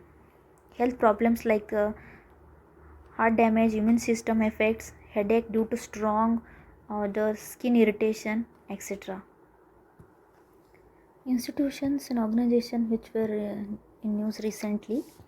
UN Office for Disaster Risk Reduction, UNDRR, it is established in 1999 to facilitate the implementation of international strategy for the disaster reduction, and it supports the implementation and follow up the review of the Sendai framework and coordinate the action with UN system around a disaster risk reduction. It will release a report 2023 global survey report on persons with disabilities and disasters. It has released, and it has also released the global assessment report on DRR. We'll see this global survey report on persons with disabilities and disasters. This survey aimed to understand the progress made in disability inclusion in DRR. It will follow to the 2013 global survey, show the limited progress in disability inclusion over the past 10 years with no significant differences across the regions. The Sendai framework of this 2015 to 30 was to measure the 2015 development framework, and it recognized the persons with disabilities as a contributing stakeholders and emphasizing the need for their inclusion of all DRR policies and practices. DRR is a concept and practice of reducing the disaster risks through the systematic efforts to analyze and reduce the causal factors of disasters. Next, global assessment report. Theme of this report was mapping resilience for sustainable development goals. The highlights are the number of recorded disasters has increased fivefold over the past 50 years, and global best practice for resilience include India's heat action plan in cities to deal with the heat waves, and Sahel's Great Green Wall to counteract the desertification. Next, we'll see about geography. El Nino Southern Oscillation, ENSO. Okay. Recently, a Nature's scientific report revealed the regional and temporal variability of Indian summer monsoon in the relation to El Nino Southern Oscillation. We'll see about this ENSO. This is El Nino Southern Oscillation. It is a single climate phenomenon. It is characterized by the periodic warming and cooling sea surface temperature in the central and the eastern tropical Pacific Ocean. It occurs in three phases. First one, El Nino, La Nino, another neutral. In El Nino, see, it will occur every 2 to 7 years. In this, warming of the ocean surface temperature in the central and the eastern tropical Pacific Ocean. Then in these impacts are it deficient the rainfall over the Indian subcontinent and Asia. Next, in La Nina, cooling of the ocean surface. In this, cooling of the ocean surface are below the average temperature of the surface temperature in central and the eastern tropical Pacific Ocean. See, in El Nino, it is warming of the ocean temperature. In La Nina, it is cooling of the ocean temperature or below the ocean temperature. Both are in Pacific Ocean. See, El Nino is deficient the rainfall in Indian subcontinent. It is not good for Indian subcontinent. La Nina brings the monsoon in India. It enhances the monsoon rainfall. Neutral means neither El Nino nor La Nina. These topics are very important in exam perspective, so be thorough. Next, we'll see about Indian Ocean Dipole, IOD. As per this UN Office for the Coordination Humanitarian Affairs, UNOCHA, El Nino and a positive IOD are associated with above normal rains and flooding. It causes flooding. We'll see about this IOD, that is Indian Ocean Dipole. It is the difference in sea surface temperature between the eastern and western sides of the Indian Ocean. Okay, I repeat, it is the difference in sea surface temperature between the eastern and western sides of the Indian Ocean. Indian Ocean. It's also known as Indian Nino. It occurs in three phases: positive, negative, neutral. In positive, western side is warmer than the eastern side. It helps rainfall along the Indian subcontinent and African coast, while suppress the rainfall over the Indonesia, Southeast Asia and the Australia. See, in positive, it is good for Indian subcontinent. Rainfall is good. And then in negative, cooler western side and warmer eastern side. It results in greater precipitation in Australia and dried condition in East Africa. In neutral, temperature closest to the normal across the Indian Ocean. IOD has a link with El Nino Southern Oscillation. See, it has a link with this ENSO through an extension of the Volga circulation to the west associated warm water flow from Pacific to Indian Ocean. Next we'll discuss about geology of Himalayas. Recently, Jammu, Kashmir and Ladakh hit by the severe mid-intensity of earthquakes within 24 hours. What are the reasons for these earthquakes? First one, ongoing collision of the Indian tectonic plate with Eurasian plate. See, in this Indian plate is dividing under the Eurasian plate in northeastern direction. And other reason is geology of the Himalayas. On the southern side is characterized by the three major tectonic units. Those are main central thrust, main boundary thrust and Himalayan frontal thrust. Okay, there is about 700 km stretch in central Himalayas where MFT, that is main frontal thrust, has shown no sign of any rupturing for several countries, which is referred as central seismic gap. Okay, see, these seismic gap regions are high risk areas for the large earthquakes in future. Next we'll see Water, Ice, Society and Ecosystems report. The International Center for Integrated Mountain Development released this report for the Hindu Kush Himalaya HKH. See, this report highlighted that it impacts the climate change on HKH. It's telling that climate has changed. Then glacier disappeared about 65% faster than in 2010s than the previous year. The glacier disappeared by 65% faster in the 2010s than in the previous decade, with accelerated glacier melt and peak water due to the glacier melt will be highest ever. We'll see about this ICMOD, this International Center for Integrated Mountain Development. It is an intergovernmental knowledge and development organization. It focuses on the climate and environmental risks, green economies and sustainable action. Members are the Afghanistan, Bangladesh, Bhutan, China, India, Myanmar, Nepal and Pakistan. We'll see about the Hindu Kush Himalayan region.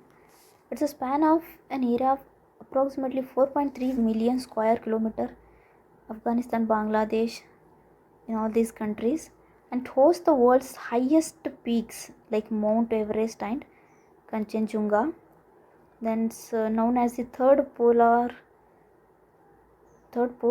water tower of the Asia, as it holds largest ice reservoirs outside the polar regions. Okay, next we'll see about Indian Ocean Geoid Low, IOCL. Researchers from ISC, referred from ILSC Bangalore, have identified the cause of an over 3 million square kilometer wide gravity hole is known as Indian Ocean Geoid Law, IOGL, have found. We'll see about this IOGL. The geoids anomalies on Earth, unadulting gap it is. See, Earth is not a true shape, okay? And Earth is not true shape, and it is flatter on the poles and bulges along the equator.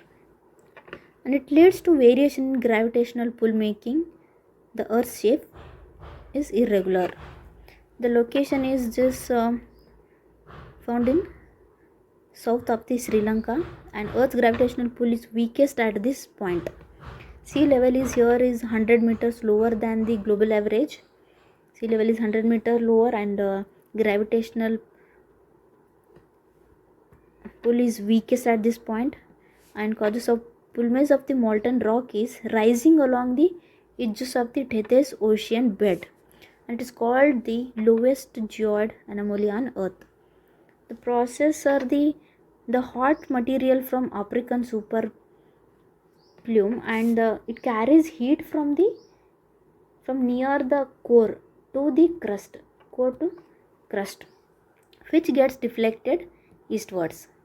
Okay, then lighter elements upper to mid mantle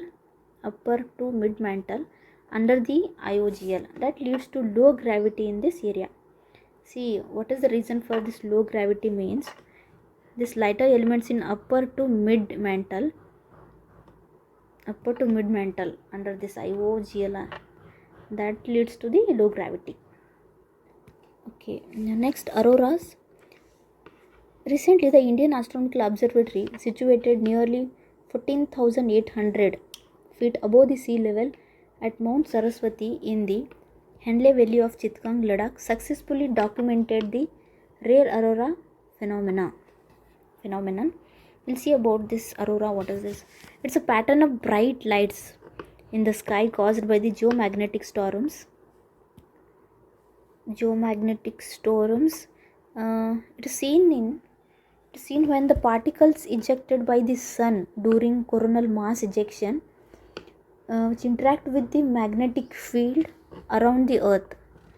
It is seen when the particles ejected by the sun interact with the magnetic field around the earth, and it is visible near the poles. Okay, visible near the poles. It is usually visible near the poles, okay, not everywhere on earth. Occurs at any time of the day, but can't be seen with the naked eye unless it's dark. Then the shape of the Earth's magnetic field creates two auroral ovals, one in northern lights, another one is southern lights. In north it is aurora borealis, in south aurora australis. It is in northern sphere, it is in southern sphere. The condition for aurora light should be a clear sky, no clouds, and total darkness. Next, about IAO, India's only dark sky reserve.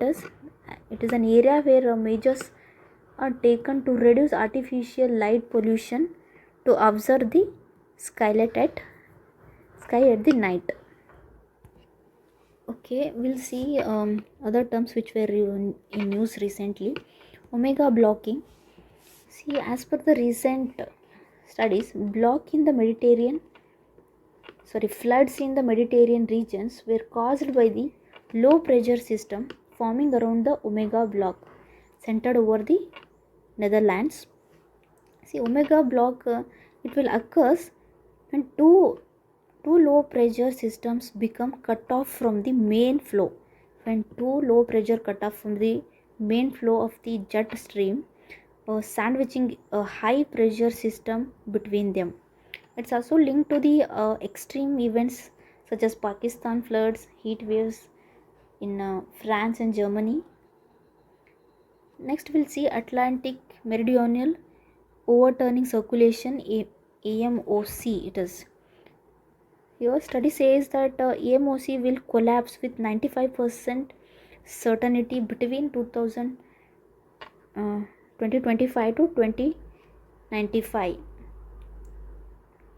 AMOC is a system of ocean currents in the Atlantic Ocean. and that circulates the heat from the tropics towards the northern pole and disseminates the cold saline dense water towards the tropic and towards the south pole. From north, from it will circulate heat from the tropics towards the north pole to south pole.